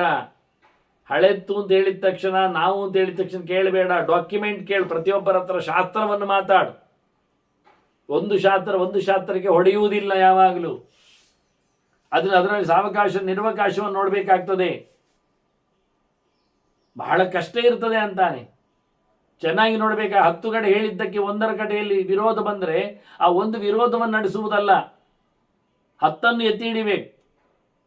10 ಕಡೆ 100 ಕಡೆ 106 ಕತೆ ಬಗೆಯಲ್ಲಿ ಏಕಾದಶಿ ಎಂದು ಉಪವಾಸ, ದೇವತೆಗಳಿಗಿಲ್ಲ, ಶ್ರಾದ್ದ ಇಲ್ಲ, ಹೋಮ ಇಲ್ಲ, ಬಲಿವಿಹರಣೆ ಇಲ್ಲ ಹೇಳಿದ ತಕ್ಷಣ ಒಂದು ಕಡೆಯಲ್ಲಿ ಹೋಮ ಉಂಟು, ಅದು ಮುದ್ರೆ ಹಾಕಲಿಕ್ಕೆ ಬರ್ತದೆ, ಆವತ್ತು ಮಾಡಿ, ಅದು ನಡೀತದೆ ಹೇಳಿದರೆ ಅದು ಅಲ್ಲ ಅಂತ ಅರ್ಥ. ಒಂದು ಸಿಕ್ಕಿದ್ರೆ ಉಪಯೋಗ ಇಲ್ಲ. ಅದೇ ಮುದ್ರೆನಾಗ್ಲಿಕ್ಕೆ ಹೇಳಿದ ದಿನವೂ ಬೇರೆ ಉಂಟ ನೋಡಿದರೆ ಮತ್ತೆ ಮಾತಾಡಲಿಕ್ಕಿಲ್ಲ. ಅದೇ ವಿಷಯದಲ್ಲಿ 2-3 ಬಂದರೆ ಎಷ್ಟು ವಿರೋಧಗಳು, 16 ವಿರೋಧಗಳನ್ನು ಇಟ್ಟುಕೊಂಡು ನಾವು ಒಂದನ್ನು ಹಾಳು ಮಾಡ್ತೇವೆ ಅಂದರೆ ಅದು ಹಾಳೇ ಆಗಿರ್ತದೆ. ತೋರಿಕೆಯಲ್ಲಿ ಒಳ್ಳೆದು ಕಾಣಬಹುದು, ಹೋಗಬೇಡ, ಅಲ್ಲಿ ತೊಂದರೆ ಆಗ್ತದೆ. ಹಿಂದೆ ಹೋಗಿದವರಿಗೆ ತೊಂದರೆ ಆಗಿದೆ, ನಮಗೆ ಗೊತ್ತಿದೆ, ಉದಾಹರಣೆ ಇದೆ, ನೀನು ಹೋಗಬಾರ್ದು ಹೇಳಿದರೆ ಇಲ್ಲ, ಅದು ನನ್ನ ಮಟ್ಟಿಗೆ ಹೋಗಲಿಕ್ಕೆ ಏನಾಗುವುದಿಲ್ಲ ತೊಂದರೆ, ಈಗೊಂದು ಹೇಳಿಕೊಂಡು ಹೋದವರಿದ್ದಾರೆ. ಅದನ್ನು ಉಳಿದವರೆಲ್ಲ ಕೈ ಬಿಟ್ಟಿರ್ತಾರೆ, ಪ್ರಯೋಜನ ಇಲ್ಲ. ಅದು ಹೇಗಾಗ್ತದೆ? ಒಂದು ಕಮ್ಯುನಿಟಿ ಸುಳ್ಳು ಹೇಳ್ಬೋದು, ಸುಳ್ಳು ಹೇಳೋದು ಸಮ ಅಲ್ಲ, ಅದು ಶಾಸ್ತ್ರ ವಿರುದ್ಧ, ಸನಾತನ ಧರ್ಮದಲ್ಲಿ ಇಲ್ಲ. ಅದು ಈ ಕಮ್ಯುನಿಟಿಯವರು ಹೇಳಲಿಕ್ಕೆ ಬರ್ತದೆ, ಉಳಿದವರು ಮಾತ್ರ ಅಲ್ಲ ಹೇಳೋದಾ? ನಾನು ಮಾತ್ರ ಹೇಳಲಿಕ್ಕೆ ಆಗ್ತದೆ, ಅದು ಕೆಲವು ದಿವಸದ ಮಟ್ಟಿಗೆ, ನೀವೆಲ್ಲ ಅಲ್ಲ ಅಂತ ಆಗಲಿಕ್ಕೆ ಆಗ್ತದಾ? ಹಾಗೆಲ್ಲ ಆಗುವುದಿಲ್ಲ. ಆದ್ದರಿಂದ ಒಬ್ಬ ವ್ಯಕ್ತಿಗೆ ಒಂದು ಪ್ರಕಾರಕ್ಕೆ ಒಂದು ಕಡೆಗೆ ಒಂದು ನಿಯಮ ಅಂತ ಆಗುವುದಿಲ್ಲ, ಅದು ವಿರೋಧ ಅಂತ ಅರ್ಥ. ಹಾಗೆ ಮಾಡಲಿಕ್ಕಿಲ್ಲ. ಅದರಿಂದ ನೀನು ಶಾಸ್ತ್ರವನ್ನು ಚೆನ್ನಾಗಿ ವಿಚಾರ ಮಾಡಿ ಚಿಂತನೆಗೈದು ಸಂಸಿದ್ಧವು ಆಗಮಂ ಕುರಿಯಾತ್, ಏನು ಮಾಡಲಿಕ್ಕೋಸ್ಕರವೂ ವೇದವನ್ನು ಬೆಂಬಲದಲ್ಲಿಟ್ಟುಕೊಂಡು, ಶಾಸ್ತ್ರವನ್ನು ಬೆಂಬಲದಲ್ಲಿಟ್ಟುಕೊಂಡು ಕೆಲಸ ಮಾಡು. ಕರ್ಮ ಹಿಂಸಾತ್ಮಕಂ ತ್ಯಜೇತ್, ಮಾಡು ಬಿಡು 2 ಸಾರಿ. ಯಾರಿಗಾದರೂ ತೊಂದರೆ ಆಗುವುದಾದರೆ, ನಿನಗೇ ಅದರಿಂದ ತೊಂದರೆ ಉಂಟು ಅಂತಾದರೆ, ಸನಾತನ ಧರ್ಮಕ್ಕೆ ಅದು ಹೊಡೆತ ಕೊಡ್ತದೆ ಅಂತಾದರೆ ಅಂಥದ್ದನ್ನು ಮಾಡಲಿಕ್ಕೆ ಹೋಗಬೇಡ. ನ ಸಂಕರೇಣ ದ್ರವಿಣಂ ಪ್ರಚಿನ್ವೀಯಾದ್ ವಿಚಕ್ಷಣ. ಬುದ್ಧಿ ಇದೆ, ಬುದ್ಧಿಮಂತಿಗೆ ಇದೆ ಅಂತ ಹೇಳಿ ತಪ್ಪು ದಾರಿಯಿಂದ ದುಡ್ಡು ಮಾಡಲಿಕ್ಕೆ ನೋಡಬೇಡ. ಯಾವುದದ್ದು ಒಂದೊಂದು ಸಂಕ್ರಮಣದ ಜೊತೆಯಲ್ಲಿ, ಸಂಕರದಲ್ಲಿ ಧರ್ಮ ಸಂಕಟದಿಂದ ಆಗ್ತದೆ. ಅದು ಆಪತ್ತಿನ ಕಾಲದ ಧರ್ಮ ಅಂತ ಹೇಳಿಕೊಂಡೆಲ್ಲ. ಅದು ನನಗೆ ಹೋಮ ಮಾಡಲಿಕ್ಕಿತ್ತು, ಯಜ್ಞ ಮಾಡಲಿಕ್ಕೆ ಉಂಟು, ಹೇಳಿದ್ದಾರೆ ವಾರಕ್ಕೊಮ್ಮೆ ತಿಂಗಳಿಗೊಮ್ಮೆ ಮಾಡಬೇಕು ಅಂತ. ಈಗ ಕೈಯಲ್ಲಿ ಕಾಸಿಲ್ಲ, ಅದಕ್ಕೆ ಕದ್ದದ್ದು. ಅಯ್ಯ ಇದು ಒಳ್ಳೆ ಕದ್ದಾಯ್ತಲ್ಲ ಅಂತಾನೆ. ಹಾಗೆ ಮಾಡಲಿಕ್ಕಿಲ್ಲ, ಅಲ್ಲ ಅದು ಧರ್ಮಕರ್ಮಕ್ಕೋಸ್ಕರ ಕದ್ದದ್ದು ಅಂತಾನೆ. ಭಾಳ ದೊಡ್ಡ ಪ್ರಶ್ನೆ ಮಾಡಿಕೊಡ್ತಾರೆ ಅವರು. ಪೂಜೆ ಮಾಡಬೇಕು, ತೀರ್ಥ ಆಗಬೇಕು ಹೇಳಿದ್ದಾರೆ, ಅದಕ್ಕೆ ಮತ್ತೆ ಶಾಲಗ್ರಾಮ ಇಲ್ಲ ಆಗಿದೆ, ಅದಕ್ಕೆ ಇನ್ನೊಬ್ಬರದ್ದು ಕೈ ಕೊಟ್ಟದ್ದು. ಈಗ ಆಗ್ತದೆ ಎಂಥದ್ದು ಕರ್ಮ? ಅವನಿಗೆ ತೀರ್ಥ ಆಗೋದು ಬೇಡವಾ ಅವನದ್ದು ಕದ್ದರೆ? ಹಾಗಾಗಿ ನಾವು ಕದ್ದ ಶಾಲಿಗ್ರಾಮದಲ್ಲಿ ತೀರ್ಥ ತಗೊಂಡ್ರೆ ಪುಣ್ಯ ಬರ್ತದ ಪಾಪ ಬರ್ತದೆ ಕೇಳಿದರೆ? ಪಾಪ ಬರದೇ ಇರ್ತದ ಅಥವಾ ಪಾಪ ಅಳಿಸ್ತದ ಪುಣ್ಯದಿಂದ? 2 ಸಮ ಇಲ್ಲದ ವಿಷಯ. ಹೀಗಾಗಿ ಬಹಳ ಚಂದವಾಗಿ ಹೇಳುತ್ತಾನೆ, ನೀನು ಸಂಪತ್ತನ್ನು ಅನ್ಯಾಯ ಮಾರ್ಗದಿಂದ ಒಟ್ಟು ಮಾಡಲಿಕ್ಕೆ ನೋಡಬೇಡ. ಅದರಿಂದ ಧರ್ಮ ಮಾಡಲಿಕ್ಕೆ ಆಗುವುದಿಲ್ಲ. ಧರ್ಮಾರ್ಥಂ ನ್ಯಾಯ ಮುತ್ಸೃಜ್ಯ ನದತ್ ಕಲ್ಯಾಣ ಉಚ್ಯತೆ. ಧರ್ಮ ಮಾಡಲಿಕ್ಕೋಸ್ಕರ ಒಂದೊಮ್ಮೆ ನ್ಯಾಯವನ್ನು ತಪ್ಪಿಸಿ ಅನ್ಯಾಯ ಮಾರ್ಗದಲ್ಲಿ ನೀನು ಸಂಪಾದನೆ ಮಾಡಿದರೆ ಅದನ್ನು ಒಳ್ಳೆಯದಾಗ್ತದೆ ಹೇಳುವುದಿಲ್ಲ. ಇದು ಬಹಳ ಸುಂದರವಾದ ಗೆ. ಎಷ್ಟೋ ಜನ ಕೇಳುವುದುಂಟು, ಕದ್ದ ದೇವರ ಊಟದಲ್ಲಿ ನಮಗೆ ಬದುಕು ಹಸನಾಗ್ತದೋ ಅಂತ. ಆಗುವುದಿಲ್ಲ ಇವರ ವಾಕ್ಯ. ಧರ್ಮಾರ್ಥಂ ನ್ಯಾಯ ಮುತ್ಸೃಜ್ಯ. ನಮಗೇನು ಧರ್ಮ ಆಗಬೇಕು? ತೀರ್ಥ ಧರ್ಮ ಆಗಬೇಕು, ಪೂಜಾ ಧರ್ಮ ಆಗಬೇಕು. ಅದಕ್ಕೋಸ್ಕರ ನ್ಯಾಯವನ್ನು ನಾವು ಬಿಟ್ಟಿದ್ದೇವೆ, ಅನ್ಯಾಯ ಮಾಡಿದ್ದೇವೆ, ಇನ್ನೊಬ್ಬರ ಸೊತ್ತನ್ನು ಕದ್ದಿದ್ದೇವೆ. ಇದರಿಂದ ಒಳ್ಳೆಯದಾಗತ್ತೆ ಹೇಳಿದ್ರೆ ಅದಕ್ಕೆ ಕಲ್ಯಾಣ ಉಚಿತ ಆಗುವುದಿಲ್ಲ ಹೇಳಿಬಿಟ್ರು. ಅದು ಪೂಜೆ ಅವನು ಹೇಳುವುದೇನು ಗೊತ್ತಾ, ಮತ್ತೆ ತಿರುಗಿಸ್ತಾನೆ. ಅದು ಅದು ಅದು ಅಲ್ಲಿ ಮ್ಯೂಸಿಯಂ ಅಲ್ಲಿತ್ತು, ಅಲ್ಲಿ ಯಾರು ಪೂಜೆ ಮಾಡ್ತಾ ಇಲ್ಲ. ಹಾಗಾಗಿ ನನಗೆ ಪೂಜೆ ಮಾಡಲಿಕ್ಕೆ ಬೇಕು ಅಂತ ಅಲ್ಲಿ ಕದ್ದು ತಂದೆ ಅಂತ. ಮತ್ತು ಮ್ಯೂಸಿಯಮಲ್ಲಿ ಕೊಟ್ಟದ್ದು ಯಾರು? ಮ್ಯೂಸಿಯಂ ಮುಂದೆ ಅರ್ಥ ಎಂಥದ್ದು? ಅದು ಪ್ರದರ್ಶನಕ್ಕೆ ಇಟ್ಟದ್ದು. ಇಲ್ಲದ ಸೊತ್ತು ರ್ಯಾರ್ ಕೇಸ್. ಅದು ಇನ್ನೊಬ್ರಿಗೆ ಉಂಟು ಒಂದು ನೋಡ್ಲಿಕ್ಕಾದ್ರೂ ಬೇಕಲ್ಲ ಅಂತ ಇಟ್ಟಿದ್ದಾರೆ. ನೀವು ಅದನ್ನೇ ಎಗರಿಸಿಬಿಟ್ರೆ ಇನ್ನು ಉಂಟು ಒಂದು ಗೊತ್ತಾಗುದಾದ್ರೆ ಜನ ನಾಳೆ ಅಚ್ಯುತ ಶಾಲಿಗ್ರಾಮ ಅಂತ ಒಂದು ಇತ್ತಂತೆ ಮಾರ ಹೇಳುವಾಗ ಎಲ್ಲಿ ಉಂಟು? ಇಲ್ಲ. ಕದ್ದು ಬಿಟ್ಟಿದ್ದಾನೆ, ತಿಂದು ಹೋಗಿದ್ದಾನೆ. ಹಾಗಾಗಬಾರ್ದಲ್ಲ. ಆದ್ದರಿಂದ ಎಲ್ಲಿದ್ದ ನ್ಯಾಯ ಮುಂದೆ ಹಾಗೆ ನ್ಯಾಯ ಅಂದರೆ ಅನೇಕ ಪ್ರಕಾರದಲ್ಲಿ ಉಂಟು. ಅದು ಪೂಜೆ ಆಗಿದ ಒಂದು ಕಡೆಯಲ್ಲಿ ಬಿದ್ದುಕೊಂಡಿದ್ರು ಕೇಳಿತ ಹೇಳಿ ಹೋಗು, ಹೊರತುಪಡಿಸಿ ಕದ್ದು ತಂದ ವಸ್ತುವಿಗೆ ಮನ್ನಣೆ ಇಲ್ಲ. ಅದರಿಂದ ಮಾಡಿದ ಪೂಜೆ ಪುನಸ್ಕಾರಗಳಿಗೆ ಧರ್ಮ ಕರ್ಮಗಳಿಗೆ ಒಂದಿಷ್ಟು ಬೆಲೆ ಇಲ್ಲ, ಪಾಪವೇ ಹೊರತು ಮತ್ತೇನಾಗುವುದಿಲ್ಲ. ದೇವತೆಗಳದ್ದನ್ನೇನು ಗಮ್ಮತ್ತಿನಲ್ಲಿ ಸ್ವೀಕಾರ ಮಾಡಲಿಕ್ಕೆ ಬರುವುದೇ ಇಲ್ಲ. ಆಯ್ತಾ ಇಲ್ಲ? ಅದನ್ನು ನೀನು ಮೊದಲಿಗೆ ಸಪ್ತಮೈವಂ ವಿಧಃ ದಾಂತಃ ಕ್ಷತ್ರಿಯ ಪ್ರಿಯ ಬಾಂಧವ, ನಿನ್ನವರನ್ನೆಲ್ಲ ಪ್ರೀತಿಸು, ತೊಂದರೆ ಇದ್ದಲ್ಲಿ ಎಲ್ಲ ನೀನು ತಲೆ ಕೊಡು. ಆನಂತರ ನೀನು ಆದಷ್ಟು ನಿಗ್ರಹದಲ್ಲಿರು. ಇಂದ್ರಿಯಗಳ ಚಾಪಲಕ್ಕೊಳಗಾದರೆ ನಿನ್ನನ್ನು ನುಂಗಿ ಹಾಕ್ತಾರೆ, ಅಲ್ಲೇ ಹಿಡಿತಾರೆ. ವ್ಯಕ್ತಿಯ ಲೂಸ್ ಫೋಲ್ ಎಲ್ಲಿದೆ ಅಂತ ನೋಡಿಕೊಂಡು ಅಲ್ಲಿಯೇ ಕೊಕ್ಕೆ ಹಾಕ್ತಾರೆ ಜನ. ಅದನ್ನು ಯಾವುದೇ ಇಂದ್ರಿಯಗಳಿಗೂ ಲಾಲಸ್ಯಗಳು ಬರುವಂತೆ ನೀನು ಬೆಳಗಬೇಡ, ಬದುಕಬೇಡ. ಹೀಗಾಗಿ ನೀನು ಪ್ರಜಾಹ ಭೃತ್ಯಾಂಶ್ಚ ಪುತ್ರಾಂಶ್ಚ ಸ್ವಧರ್ಮೇಣ ಬಾಲೆ, ನಿನ್ನವರನ್ನಾಗಲಿ ಬಂದವರನ್ನಾಗಲಿ ಊರಿನವರನ್ನಾಗಲಿ ನೀನು ಧಾರ್ಮಿಕವಾಗಿಯೇ ಸಾಕು, ಹೊರತು ಅಧರ್ಮ ಮಾಡಲಿಕ್ಕೆ ಹೋಗಬೇಡ. ಮನೆ ಮಂದಿಗೋಸ್ಕರ ಅಧರ್ಮ ಮಾಡಿದರೂ ಪರವಾಗಿಲ್ಲ, ಆಗುವುದಿಲ್ಲ. ಕೆಲಸದವರಿಗೆ ಆಳು ಕಾಳುಗಳಿಗೆ ಸ್ವಲ್ಪ ಮೋಸ ಮಾಡಿದ್ರು ತೊಂದರೆ ಇಲ್ಲ, ಅದು ಸರಿ ಇಲ್ಲ. ಪ್ರಜೆಗಳು ಸಾಯಿನಿ ಮಾರಾಯ ಅಂದರೆ ಅದು ಖಂಡಿತವಾಗಿ ನಿನ್ನ ಸಾವೇ ಅಂತ ಅರ್ಥ. ಅಂದು 3 ಹಂತದಲ್ಲಿಯೂ ಆಗುವುದಿಲ್ಲ. ದೂರದಲ್ಲಿ ನಿಂತ ಪ್ರಜೆಗಳು, ನಿನ್ನೆಯೂ ಪ್ರಜೆಗಳು ನಾಳೆಯೂ ಪ್ರಜೆಗಳು, ರಾಜ ಬೇರೆ ಆಗುವುದಲ್ಲಿ. ಆ ಊರಿನಲ್ಲಿ ಬದಲಾಗುವುದು ಯಾರಿಗೆ ಹೇಳಿದ್ರೆ ರಾಜ ಮಾತ್ರ, ಪ್ರಜೆಗಳು ಸೇಮ್ ಅವರೇ. ಹಾಗಾಗಿ ಅವರನ್ನು ನೀನು ಮೋಸ ಮಾಡಲಿಕ್ಕಿಲ್ಲ. ಭೃತ್ಯರು ಸೇವಕರು ಅವರು ನಮಗೆ ಇಷ್ಟ ಬಂದವರನ್ನು ನಾವು ಮಾಡಿಕೊಳ್ಳುತ್ತೇವೆ, ನಮಗೆ ಬೇಕು ಅಂತಲೇ ಮಾಡಿಕೊಂಡದ್ದು. ಹಾಗಿರುವಾಗ ಅವರನ್ನು ಟೊಪ್ಪಿ ಹಾಕುವುದು ಹೇಗೆ? ಅಗ್ರಿಮೆಂಟನ್ನು ಬ್ರೇಕ್ ಮಾಡೋದು ಎಲ್ಲಿಗೆ? ಮಕ್ಕಳು ಅವರು ನಾವೇ ಮಾಡಿದ್ದವರನ್ನು, ನಾವೇ ತಂದದ್ದವರನ್ನು, ಮತ್ತೆ ಅವರನ್ನು ದೂಡುದು ಎಲ್ಲಿಗೆ? ಹಾಗಾಗಿ 3 ಪ್ರಕಾರದಲ್ಲಿ ನೋಡಿಕೊಳ್ಳುವಂಥದ್ದನ್ನು 3 ಪ್ರಕಾರ ಮಾಡಬೇಡ, ಒಂದೇ ಪ್ರಕಾರ ಮಾಡುವಂಥ. ಮಕ್ಕಳಂತೆ ಪ್ರಜೆಗಳನ್ನು ನೋಡಿಕೋ, ಭೃತ್ಯರನ್ನು ಪ್ರಜೆಗಳೇ ಆಗಿದ್ದಾರೆ ಅಂತ ತಿಳ್ಕೋ ಅಂತ. ಸೀತೆ ಹೇಳುವಾಗ ರಾಮನ ಹತ್ರ ಹೇಳ್ತಾಳೆ, ನನ್ನನ್ನು ನೀನು ಕಾಪಾಡಲೇಬೇಕಲ್ಲ. ಯಾಕೆ ಅಂದರೆ ನಾನು ಹೆಂಡತಿಯಿಂದ ಮಾತ್ರ ಅಲ್ಲ, ಮತ್ತೆ ನಾನೊಂದು ಪ್ರಜೆ ಅಲ್ವಾ? ಹಾಗಾಗಿ ಪ್ರಜೆಗಳಿಗೆ ಯಾವ ರೀತಿಯಾದಂಥ ನಿನ್ನಲ್ಲಿ ಪ್ರೊಟೆಕ್ಷನ್ ಉಂಟೋ, ರಕ್ಷಣೆ ಉಂಟೋ, ಅದನ್ನು ನನಗೂ ಕೊಡಬೇಕಲ್ಲ. ನಾನು ರಾಮಕಾಲದ ರಾಮದೇಶದ ಪ್ರಜೆ, ಅಯೋಧ್ಯೆಯ ಪ್ರಜೆ. ನನ್ನನ್ನು ಒಬ್ಬ ಕದ್ಕೊಂಡು ಹೋಗ್ತಾನೆ ಅಂದರೆ ನಾಚಿಕೆ ಆಗಬೇಕಲ್ಲ ರಾಜನಿಗೆ. ಸದ್ಯ ಇದು ಕಿಡ್ನ್ಯಾಪ್ ಇದ್ದಾಗೆ. ಒಬ್ಬ ಬೇರೆ ದೇಶದ ರಾಜ ಇಲ್ಲಿಗೆ ಬಂದು ನಮ್ಮ ದೇಶದ ಒಂದು ಹುಡುಗಿಯನ್ನು ಅಪಹರಿಸಿದ್ದಾನೆ ಹೇಳಿದರೆ ನೀನು ಅದಕ್ಕೆ ಬೇಗ ಶಿಕ್ಷೆ ಕೊಡಲೇಬೇಕು. ನೀನು ಹೆಂಡತಿಯಿಂದ ಹುಡುಕುವುದೇ ಬೇಡ, ನೀನು ನಿನ್ನ ಪ್ರಜೆಯನ್ನು ದೇಶದಲ್ಲಿ ಅನ್ಯಾಯ ಆಯಿತು ಅಂತ ಹೇಳಿ ಬಾ. ಅಷ್ಟು ಮಾತ್ರ ಅಲ್ಲ, ಹೆಂಗಸರಿಗೆ ರಾಜಧನದಲ್ಲಿ ಹೆಚ್ಚು ಮರ್ಯಾದೆ. ಅವರು ಅಬಲೆಯರು, ಅವರಿಗೆ ಯಾರಾದರೂ ನೋಡಿಕೊಳ್ಳುವಲ್ಲಿ ಇಲ್ಲ ಅಂತಾದರೆ ರಾಜನೇ ಅವರನ್ನು ಹೆಚ್ಚಾಗಿ ಮುತುವರ್ಜಿ ವಹಿಸಿ ಅವರಿಗೆ ಬೇಕಾದ್ದನ್ನು ಕೊಡಬೇಕು. ನಾನು ನೋಡಿ ಹೆಂಗಸಲ್ವಾ, ಗಂಡಸಾದರೆ ಅವರಾಗಿ ಹೋರಾಟ ಮಾಡಿದ್ರು. ಒಬ್ಬ ಗಂಡಸು ಕದ್ಕೊಂಡು ಹೋದಾಗ ಹೆಂಗಸು ಏನು ಮಾಡ್ಲಿಕ್ಕೆ ಆಗ್ತದೆ? ಅವನಿಗೆ ಬೇರೆದು 20 ಕೈ ಮಂಡೆ ಮಾರಿ, ಅವನಿಗೆ 10 ತಲೆಯವ ಹೊತ್ಕೊಂಡು ಹೋಗ್ತಾನೆ ಅಂದರೆ ನಾನೆಂತ ಮಾಡಿಸು? ಒಬ್ಬ ಗಂಡಸಾದ್ರೆ ಏನಾದರೂ ಅವನಿಗೆ ವಿರೋಧ ಮಾಡಿಯಾನು. ಹೆಂಗಸು ಅಂದಾಗ ನೀನೇ ಬರಬೇಕು, ರಾಜನೇ ಬರಬೇಕು. ಮತ್ತು ರಾಜ ಇದ್ದೇನು ಪ್ರಯೋಜನ? ಅವಳು ಕೇಳುದು, ನನ್ನನ್ನು ಹೆಂಡತಿಯಿಂದ ನೀನು ತರಬೇಕು ಅಂತ ಹೇಳೋದಿಲ್ಲ. ನೋಡು, ನಿನ್ನ ಪ್ರಜೆಗಳಿಗೆ ಒಬ್ಬರಿಗೆ ಅನ್ಯಾಯ ಆಯ್ತು, ಈಗ ಏನು ಮಾಡ್ತಿ? ಪ್ರಜಾಪಾಲನ ತತ್ಪರ ಅಂತ ಹೇಳಿಕೊಂಡು ನಿನ್ನನ್ನು ಕರೀತಾರಲ್ಲ. ಹಾಗಾಗಿ ನನ್ನನ್ನು ಮತ್ತೆ ಸ್ತ್ರೀಗಳಿಗೆ ಅಪಚಾರ ಆಗದಂತೆ ನೋಡಿಕೊಳ್ಳುತ್ತೇನೆ, ಅಬಲೆಯರಿಗೆ ನಾನು ಬಲ ಇದ್ದೇನೆ ಹೇಳುವ ಎಲ್ಲಿ ಹೋಯ್ತು? ಕೇಳ್ತಾಳೆ, ಎಲ್ಲಿ ಹೋಯ್ತು ಈಗ? ಬಾ, ಮತ್ತೆ ನೀನು ಯೋಚನೆ ಮಾಡಿ ಹೆಂಡತಿಯ ಅಂತ ಹೇಳಿಕೊಂಡು. ಮತ್ತೆ ನಿನಗೆ ದಾನ ಕೊಟ್ಟ ಸೊತ್ತಲ್ವಾ? ದಾನ ಕೊಟ್ಟ ಸೊತ್ತನ್ನು ಯಾರಿಗಾದರೂ ಎಗರಿಸ್ಲಿಕ್ಕೆ ಬಿಡುವುದುಂಟ? ಯಾರಾದರೂ ನಿನಗೆ ದಾನ ನನ್ನ ಅಪ್ಪ ಕೊಟ್ಟಾಗ ಏನು ಅಂತ ಕೊಟ್ಟ? ನೀನು ಉಪಯೋಗಿಸು ಅಂತ ಕೊಟ್ಟ. ನೀವು ತಗೊಂಡೋಗಿ ಇನ್ನೊಬ್ರು ಉಪಯೋಗಿಸಿ ಅಂತ ಹೇಳಿದ್ರೆ ನಾಚಿ ಆಗುದಿಲ್ಲ ಅಪ್ಪನಿಗೆ? ವಾಕ್ಯ ವಾದ ಅಂದ್ರೆ ಕತೆ ಎಂಥದ್ದು ಅವರು ಕೊಟ್ಟದ್ದು ಅಲ್ಲವ ಇದು? ಕೇಳ್ತಾಳೆ. ನೋಡಿ, ಅವಳು ಭಾಳ ಚಂದವಾಗಿ ಇದು ಧರ್ಮದ ಪೀರಿಯಡಲ್ಲಿ ಮಾತಾಡ್ಲಿಕ್ಕೆ ಬರುವಂಥದ್ದು. ಎಷ್ಟೋ ಹೆಂಗಸರಿಗೆಲ್ಲ ಹೆಂಡತಿಯರಿಗೆಲ್ಲ ಗೊತ್ತಿರೋದಿಲ್ಲ ಅವ್ರಿಗೆ ಏನು ಕಷ್ಟ ಇರ್ತದೆ, ಏನಾಗ್ತದೆ, ಅವ್ರ ಯೋಚನೆ ಏನು ಅಂತ. ಅವರೇ ಅಂತ ಹೇಳಿಕೊಂಡು ದಾಳಾಗಿರ್ತಾರೆ. ವಾಸ್ತವ ಸಂಗತಿ ಇಷ್ಟೆಲ್ಲ ಇರ್ತದೆ. ಧಾರ್ಮಿಕವಾಗಿ ನೋಡಿಕೊಂಡಾಗ ಅವರಿಗೆ ಬೆಳಗಿನ ಊಟ ಯಾಕೆ ಆಗಬೇಕು, ಮಧ್ಯಾಹ್ನ ಊಟ ಹೇಗಿರಬೇಕು, ಸಂಜೆ ಊಟ ಎಂಥದ್ದಕ್ಕೆ ಎನ್ನುವುದೆಲ್ಲ ಅನ್ಯಾಯಗಳ ಕಥೆಗಳಿಗಿರ್ತವೆ ಅಂತ ಇದನ್ನು ಉಲ್ಲೇಖ ಮಾಡಿ ಹೇಳಿದ. ನೀನು ನೋಡು, ಚೆನ್ನಾಗಿರು, ಲೋಕದ ಜನರನ್ನು ಪ್ರಕಾರದಲ್ಲಿ ನೋಡಿಕೊಳ್ಳುವಾಗ ಹೀಗಿರ್ತದೆ. ನಿನ್ನ ಧರ್ಮ ಎನ್ನುವುದನ್ನು ಚೆನ್ನಾಗಿ ಮಾಡು. ಪ್ರಜಾಪಾಲನೆಯ ಧರ್ಮ, ಹಾಗೆಯೇ ಸ್ತ್ರೀಯರ ಮೇಲೆ ಇರಬೇಕಾಗಿರತಕ್ಕಂತಹ ಕಾಳಜಿ, ಮುತುವರ್ಜಿಯ ಧರ್ಮ, ಸೊತ್ತು ಬಂದದ್ದನ್ನು ಉಪಯೋಗಿಸಬೇಕಾದ ಧರ್ಮ, ಇವನ್ನೆಲ್ಲ ಸ್ವಧರ್ಮ ಒಂದು ಶಬ್ದ ಇಲ್ಲ, ಎಲ್ಲವನ್ನು ಹೇಳಿಬಿಟ್ಟರು ಪರಾಶರರು ಹೇಳುವಾಗ. ಲೋಕದಲ್ಲಿ ಹೀಗಂದ ಆಗ್ತದೆ. ಇಷ್ಟಾನಿಷ್ಟ ಸಮಾಯೋಗೆ ವೈರಂಚ ವೈರಂ ಸೌಹೃದಮೇವಚ. ಬಂದಾಗ ಖುಷಿ ಆಗ್ತದೆ, ಹೋದಾಗ ಅಳು ಬರ್ತದೆ, ಕೆಲವೊಮ್ಮೆ ಬಂದಾಗ ಸಿಟ್ಟು ಬರ್ತದೆ. ಹೇಗೆಂದರೆ ಅದು ಅವನಲ್ಲಿದ್ದದ್ದು ನನಗೆ ಹೇಗೆ ಬಂದು ಅಂತ, ಯಾಕೆ ಕಳಿಸಿಕೊಟ್ಟ, ಯಾಕೆ ಆಗಬಾರ್ದು ಅಂತ. ಕೆಲವೊಮ್ಮೆ ಹೋದಾಗ ಖುಷಿ ಆಗ್ತದೆ. ಹೌದು, ಕೆಲವರಿಗೆ ಮದುವೆ ಆದಾಗ ಖುಷಿ ಆಗ್ತದೆ. ಅವರಿಗೆ ಮದುವೆ ಅಲ್ಲ, ಅವರ ಮನೆಯಲ್ಲಿ ಮದುವೆ ಆದರೆ ಒಂದು ವೈತಲಪಿನಿ ಅಂತ. ಹಾಗೆ ಕೆಲವರಿಗೆ ಬಂದಾಗ ದುಃಖ ಆಗ್ತದೆ. ಒಂದು ಜನ ಹೆಚ್ಚಾಯ್ತಲ್ಲ ಮಾರಿ, ಇನ್ನು ಊಟ ಆಗಬೇಕಲ್ಲ.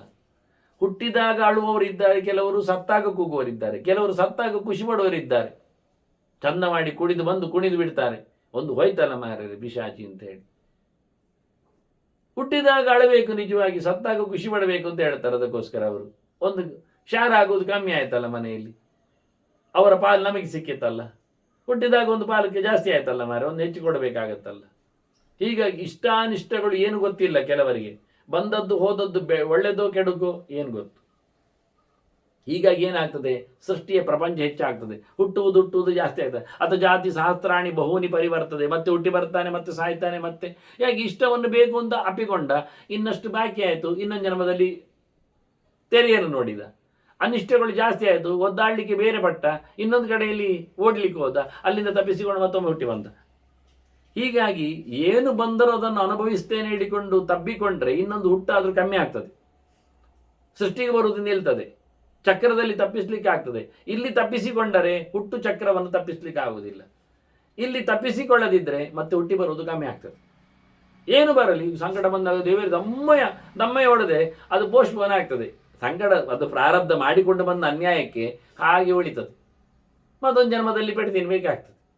ಅದರ ವಾಸಿ ಕೊಡುವುದಾದ್ರೆ ಕೊಟ್ಟು ಬಿಡು, ಮುಗಿದು ಹೋಗ್ಲಿ, ಬೇರೆ ಜನ್ಮಕ್ಕೆ ಎಂದು ಮತ್ತೆ ಬಾಕಿ ಇಡುವುದು ಬೇಡ ಅನ್ನುವಾಗಿ ಇಷ್ಟಾನಿಷ್ಟಗಳ ಈ ಪರಂಪರೆಯಲ್ಲಿ ನಾವು ಅದನ್ನು ವಿರೋಧಿಸುವ ಮೂಲಕ ಕೆಟ್ಟದ್ದನ್ನು ಬೇಡ ಅಂತೇವೆ, ಒಳ್ಳೆಯದನ್ನು ಬೇಕು ಅಂತೇವೆ. ಹೀಗೆ ಮಾಡಲಿಕ್ಕೆ ಹೋಗಿ ಎಲ್ಲ ಒಳ್ಳೆಯದನ್ನು ತಿಂದು ತೇಗಿ ಖಾಲಿ ಮಾಡಿ ಮತ್ತೆ ಖಾಲಿ ಕೆಟ್ಟದನ್ನು ಮಾತ್ರ ಅನುಭವಿಸಲಿಕ್ಕೆ ಮತ್ತೆ 100 ಗಟ್ಟಲೆ ಜನ್ಮದಲ್ಲಿ ಬರಬೇಕಾಗ್ತದೆ.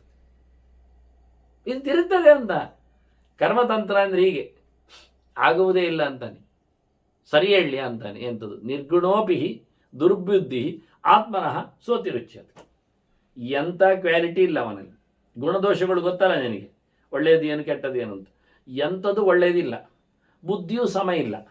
ಇಂಥವ್ನು ಹೇಳಿದೆ ಅಂತ ಗೊತ್ತುಂಟ, ನಾನೇ ಸೂಪರ್ ಅಂತಾನೆ. ಇಂಥ ಕಥೆ ನೋಡಿ, ಅದು ಸತ್ಯವೇ. ಯಾಕೆಂದರೆ ಕೆಟ್ಟ ಬುದ್ಧಿಯವನ್ನ ನಮ್ಗೆ ಗೊತ್ತು. ಬುದ್ಧಿ ಇಲ್ಲದ ಮತ್ತೆ ಅಂತ ಹೇಳ್ತಾನೆ, ಅದೇ ಹೇಳಿದ್ದು ನಾನು. ಬುದ್ಧಿ ಇಲ್ಲದವೇನು ಹೇಳ್ತಾನೆ, ಒಂದವನಲ್ಲಿ ಯಾವುದಕ್ಕೂ ಸುಡುದಿಲ್ಲಿಗೆ ಗುಣವೂ ಇಲ್ಲ. ಹೇಳಿಕೊಳ್ಳುವುದೇನು ಗೊತ್ತುಂಟ, ನಾನು ಎಲ್ಲರಿಗಿಂತ ಸೂಪರ್ ಇದ್ದೇನೆ ಅಂತ. ನಾನು ದೊಡ್ಡವ ಅಂತಾನೆ, ನಾನು ಒಳ್ಳೆಯವ ಅಂತಾನವ. ಕುಡಿಯುವವನ ಹತ್ರ ಹೇಳಿ, ನಾನು ಒಂಚೂರು ಕುಡಿಯೋ ಕ್ರಮವೇ ಇಲ್ಲ ಅಂತಾನವ. ಇಲ್ಲಿ ಗಮ್ಮತ್ತು. ಮತ್ತು ಹಿಂದೆ ಅದು ಭಾಳ ಹಿಂದೆ ರೀ, 25 ವರ್ಷದ ಹಿಂದೆ.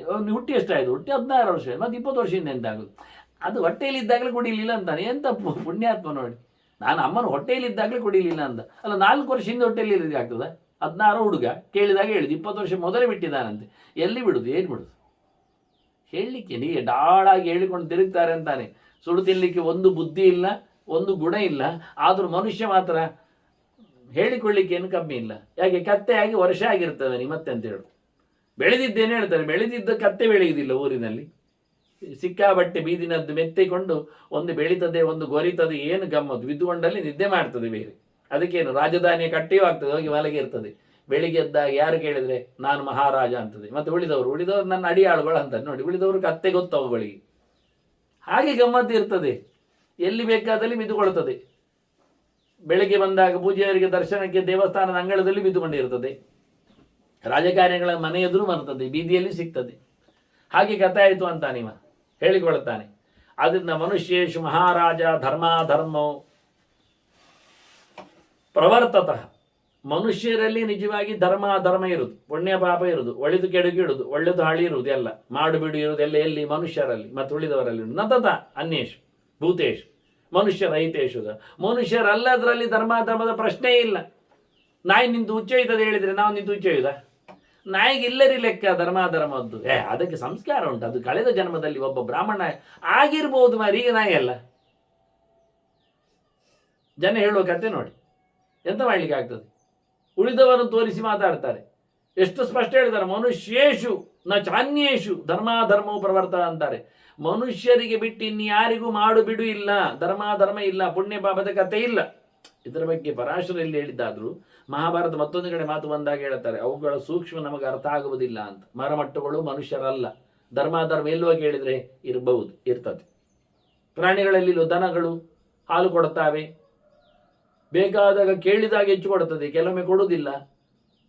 ಇವೆಲ್ಲ ಧರ್ಮಾಧರ್ಮ ಉಂಟು. ಯಜ್ಞಕ್ಕೆ, ಯಾಗಕ್ಕೆ, ಉಪಯೋಗಕ್ಕೆ, ಧರ್ಮಕ್ಕೆ ಅಂದಾಗ ಸುರಿಸ್ತಾವೆ, ಮನೆ ಬಾಗಿಲಿಗೆ ಬರ್ತಾವೆ, ಬೇಕು ಅಂದಾಗ ಬರ್ತಾವೆ. ಎಂತ ಹೇಳು ಇದಕ್ಕೆ ಉತ್ತರ?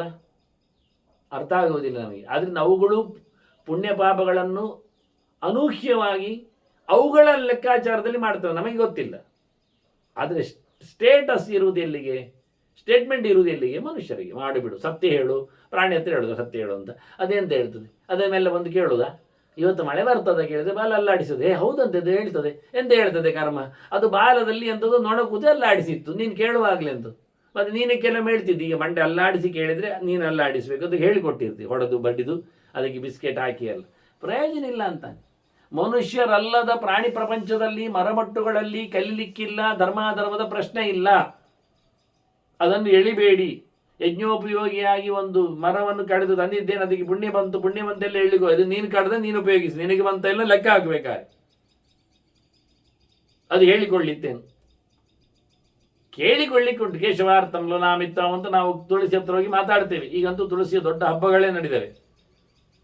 ಹಾಗಾಗಿ ಅದರ ಹತ್ರ ಕೇಳುತ್ತೇವೆ ನಾವು, ದೇವರ ಪೂಜೆಗೆ ನಿನ್ನನ್ನು ಕೊಯ್ಯುವುದು ಮಾರಾಯ, ನನಗೆ ಸಿಟ್ಟಾಗಬೇಡ, ಹಿಂಸೆ ಮಾಡಿದ ಪಾಪ ಅಂತ ಹೇಳಬೇಡ, ಕೇಳಿಕೊಳ್ಳುವುದು. ಯಾಕೆ? ನಾವು ನಮಗೆ ತೃಪ್ತಿಗೋಸ್ಕರ ಅದರಲ್ಲಿ ಕೂತ ದೇವತೆಗಳ ಚಿಂತನೆಗಾಗಿ.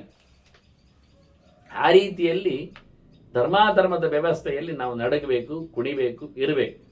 ಧರ್ಮಶೀಲ ನರೋ ವಿದ್ವಾನ್ ಇಹತೋ ನಿಹತೋಪಿವ. ಚೇಷ್ಟೆ ಮಾಡಲಿ, ಮಾಡದೇ ಇರಲಿ, ಎಂಥದೇ ಆಗಲಿ ಆಗದಿರಲಿ, ಅವನು ಧರ್ಮದ ಒಂದು ಚೌಕಟ್ಟಿನಲ್ಲಿ ಇರಬೇಕು.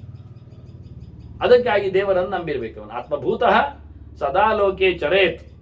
ಭೂತಾನಿ ಅಹಿಂಸೆ, ಯಾರಿಗೂ ತೊಂದರೆ ಆಗದಂತೆ ಅವನು ತನ್ನ ಬದುಕನ್ನು ಸವೆಸಬೇಕು. ಎಲ್ಲದರಲ್ಲಿಯೂ ದೇವರಿದ್ದಾನೆ ಅನ್ನತಕ್ಕ ಗಟ್ಟಿ ಎಚ್ಚರ. ತಾನು ಭಗವಂತನಿಗೆ ಪರಿಪೂರ್ಣವಾದಂತಹ ಸೇವಕನಾಗಿದ್ದೇನೆ, ದೇವರ ಆಲಯದಲ್ಲಿ ತನಗೆ ತಾನು ಮಾಡಿದ್ದಕ್ಕೆ ಕೊಡಲಿಕ್ಕೆ ರಿಪೋರ್ಟ್ ಇದೆ ಎನ್ನುವ ಎಚ್ಚರದಲ್ಲಿ ಎಂತ ಬೇಕಾದ್ರೆ ಮಾಡಲಿ, ಮಾಡದೇ ಇರಲಿ, ವಿಧಿ ನಿಷೇಧಗಳನ್ನು ಯಾವ ರೀತಿಯಲ್ಲಿ ಅದು ನೋಡಿಕೊಳ್ಳಿ. ಆದರೆ ಅವನು ಪರಮಾತ್ಮನ ಆಲಯದಲ್ಲಿ ತನ್ನ ಒಪ್ಪಿಗೆಯನ್ನು ಕೊಡಲಿಕ್ಕೆ ಉಂಟು, ಮಾತನ್ನು ನಂಬಲಿಕ್ಕೆ ಉಂಟು ಅಂತ ಅರ್ಥ ಮಾಡಿಕೊಂಡಾಗ ಲೋಕವನ್ನು ಆತ ಈ ರೀತಿಯಾಗಿ ನೋಡಬೇಕು. ಯದಾ ವ್ಯಪೇತ ಹೃಲ್ಲೇಖ ನೋವಿನ ಗೆರೆ ಮಾಯ ಆಗಿದ್ದರೆ ಮನೋಭವತಿ ತಸ್ಯ ವೈ, ಮನಸ್ಸಿನಲ್ಲಿ ಅಂತಹ ಸಂಕಟ ಇಲ್ಲ ಆಗಿದ್ದರೆ ಅವನು ಒಳ್ಳೆಯವನಾಗ್ತಾನೆ. ಯಾವಾಗ ಮಾನಸಿಕವಾಗಿ ತನ್ನ ಹೃದಯದಲ್ಲಿ ಯೋಚನೆಯಲ್ಲಿ ತಪ್ಪು ಗೆರೆಗಳನ್ನು ದುಃಖವನ್ನು ಆತ ಬಿಟ್ಟುಕೊಟ್ಟಿರ್ತಾನೆ, ನಾನೃತಂ ಚೈವ ಭವತಿ, ಸತ್ಯವಂತನಾಗ್ತಾನೆ, ತದಾ ಕಲ್ಯಾಣ ಮರ್ಚತಿ. ದುಃಖವನ್ನು ದೂರ ಮಾಡಿಕೊಂಡು ಸತ್ಯವಂತನಾಗಿ ಬದುಕಿದ್ರೆ ಒಳ್ಳೆಯವನಾಗ್ತಾನೆ ಎನ್ನುವುದು ಸತ್ಯ.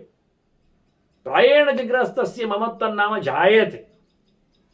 ಹೆಚ್ಚಾಗಿ ಮನೆಯಲ್ಲಿದ್ದವರಿಗೆ ನನ್ನದು ಎನ್ನುವುದು ಇರುವುದು ಉಂಟು. ಯಾಕೆ? ಅವರದ್ದೇ ಅಲ್ವ ಮನೆಯದು. ಹಾಗಾಗಿ ಮನೆ ಮಾತ್ರ ಜನರು ಗತಾಗತಂ ನರಶ್ರೇಷ್ಠ, ಸಂಘಾಗತಂ ನರಶ್ರೇಷ್ಠ, ಅವರಿಗೆ ಸಂಬಂಧದಿಂದ ಬಂದದ್ದು ಅದೆಲ್ಲ.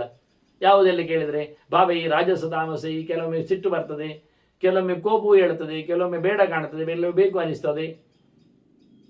ಮನೆಯಲ್ಲಿ ಎಲ್ಲರಿಲ್ವಾ? ಗ್ರಾಣ್ಯಾಶ್ರಿತ್ಯ ಅವಶ್ಚ ಕ್ಷೇತ್ರಾಣಿಚ ಧನಾಣಿಚ. ಮನೆ ಅಂದರೆ ದೊಡ್ಡ ಸಂತೆ. ಯಾಕೆಂದರೆ ಅಲ್ಲಿ ಗದ್ದೆವರೆಗೂ ಹೋಗ್ತದೆ, ತೋಟವನ್ನು ಸೇರಿಸ್ತದೆ, ಅಲ್ಲಿ ಹಟ್ಟಿಯಲ್ಲಿ ಕರುಗಳು ಬರ್ತಾವೆ. ಮತ್ತೆ ಮನೆಯೊಳಗೆ ಇದ್ದಾರಲ್ಲ, ದಾರಾಹ ಪುತ್ರಾಶ್ಚ ಭೃತ್ಯಾಶ್ಚ, ಕೆಲಸದವರು, ಹೆಂಡತಿ, ಮಕ್ಕಳು ಎಲ್ಲ ಇದ್ದಾರೆ. ಭವಂತಿಯ ನರಸ್ಸು. ಇದು ಮನುಷ್ಯನ ದೊಡ್ಡ ಪಡಲಮೆ. ಮನೆ ಅಂದರೆ ಹೇಳಿದ ತಕ್ಷಣ ಅಷ್ಟು ಕಾಡುದಿಲ್ಲ. ಮನೆ ಹೇಳಿದ ತಕ್ಷಣ ಸ್ವಲ್ಪ ಗದ್ದೆ ಉಂಟು ಒಂದು ಚೂರು, ಮತ್ತು ಈಚೆ ತೋಟವೂ ಇರ್ತದೆ, ಮತ್ತು ಕೆಲವೊಮ್ಮೆ ಕೆಲಸದವರು ಬರ್ತಾರೆ, ಮತ್ತು ದನವನ್ನು ಕಟ್ಟಿದ್ದೇವೆ, ಮತ್ತು ಹೆಂಡತಿ ಇದ್ದಾಳೆ, ಅದು ಇರ್ತಾಳೆ, ಮತ್ತೆಲ್ಲ ಆಗಿದೆ, ಮಕ್ಕಳು ಆಗ್ತದೆ, ಮತ್ತೆಲ್ಲ ಆಗಿದೆ. ಇಲ್ಲಿ ಮುಗಿದು ದೊಡ್ಡ ಮನೆ. ಇಲ್ಲಿ ಏನಾಗ್ತದೆ? ಏವಂತಸ್ಯ ಪ್ರವೃತ್ತಸ್ಯ ನಿತ್ಯಮೇವ ಅನುಪಶ್ಯತ. ಇವರನ್ನು ದಿನ ನೋಡ್ತಾನಲ್ಲ, ಆದ್ರಿಂದ ಅವನಿಗೆ ರೇಗಲೇಬೇಕಾಗ್ತದೆ. ಕೆಲವೊಮ್ಮೆ ಪ್ರೀತಿಸಬೇಕು, ರೇಗಬೇಕು, ಜಗಳ ಆಡಬೇಕು, ಕೂಗಾಡಬೇಕು, ದಿನ ಸಾಯ್ತದೆ, ಮುಂದೆ ಹೋಗ್ತದೆ, ಕೆಲಸ ಆಗ್ತದೆ, ಬೀಳ್ತದೆ, ನಡೀತದೆ. ರಾಗದ್ವೇಷ ವಿವರ್ಧೇತೆ. ಒಂದು ಕಡೆಯಲ್ಲಿ ಪ್ರೀತಿ ಹೋಗ್ತದೆ, ಇನ್ನೊಂದು ಕಡೆಯಲ್ಲಿ ದ್ವೇಷ ಬರ್ತದೆ. ಅನಿತ್ಯತ್ವ ಅಪಶ್ಯತ. ಇದು ಪರ್ಮನೆಂಟ್ ಅಲ್ಲ, ಅವನಿಗೆ ಗೊತ್ತೇ ಆಗುವುದಿಲ್ಲ. ದಿನ ದೂಡ್ತಾನೆ ಇರ್ತಾನೆ. ಇಲ್ಲಿ ಯಾವುದು ಶಾಶ್ವತ ಅಲ್ಲ ಅನಿಸುವುದಿಲ್ಲ, ಹೋಗ್ಲಿಕ್ಕುಂಟು ನೆನಪಾಗುವುದಿಲ್ಲ, ಬಿಡ್ತದೆ ಗೊತ್ತಿಲ್ಲ, ಇಷ್ಟೇ.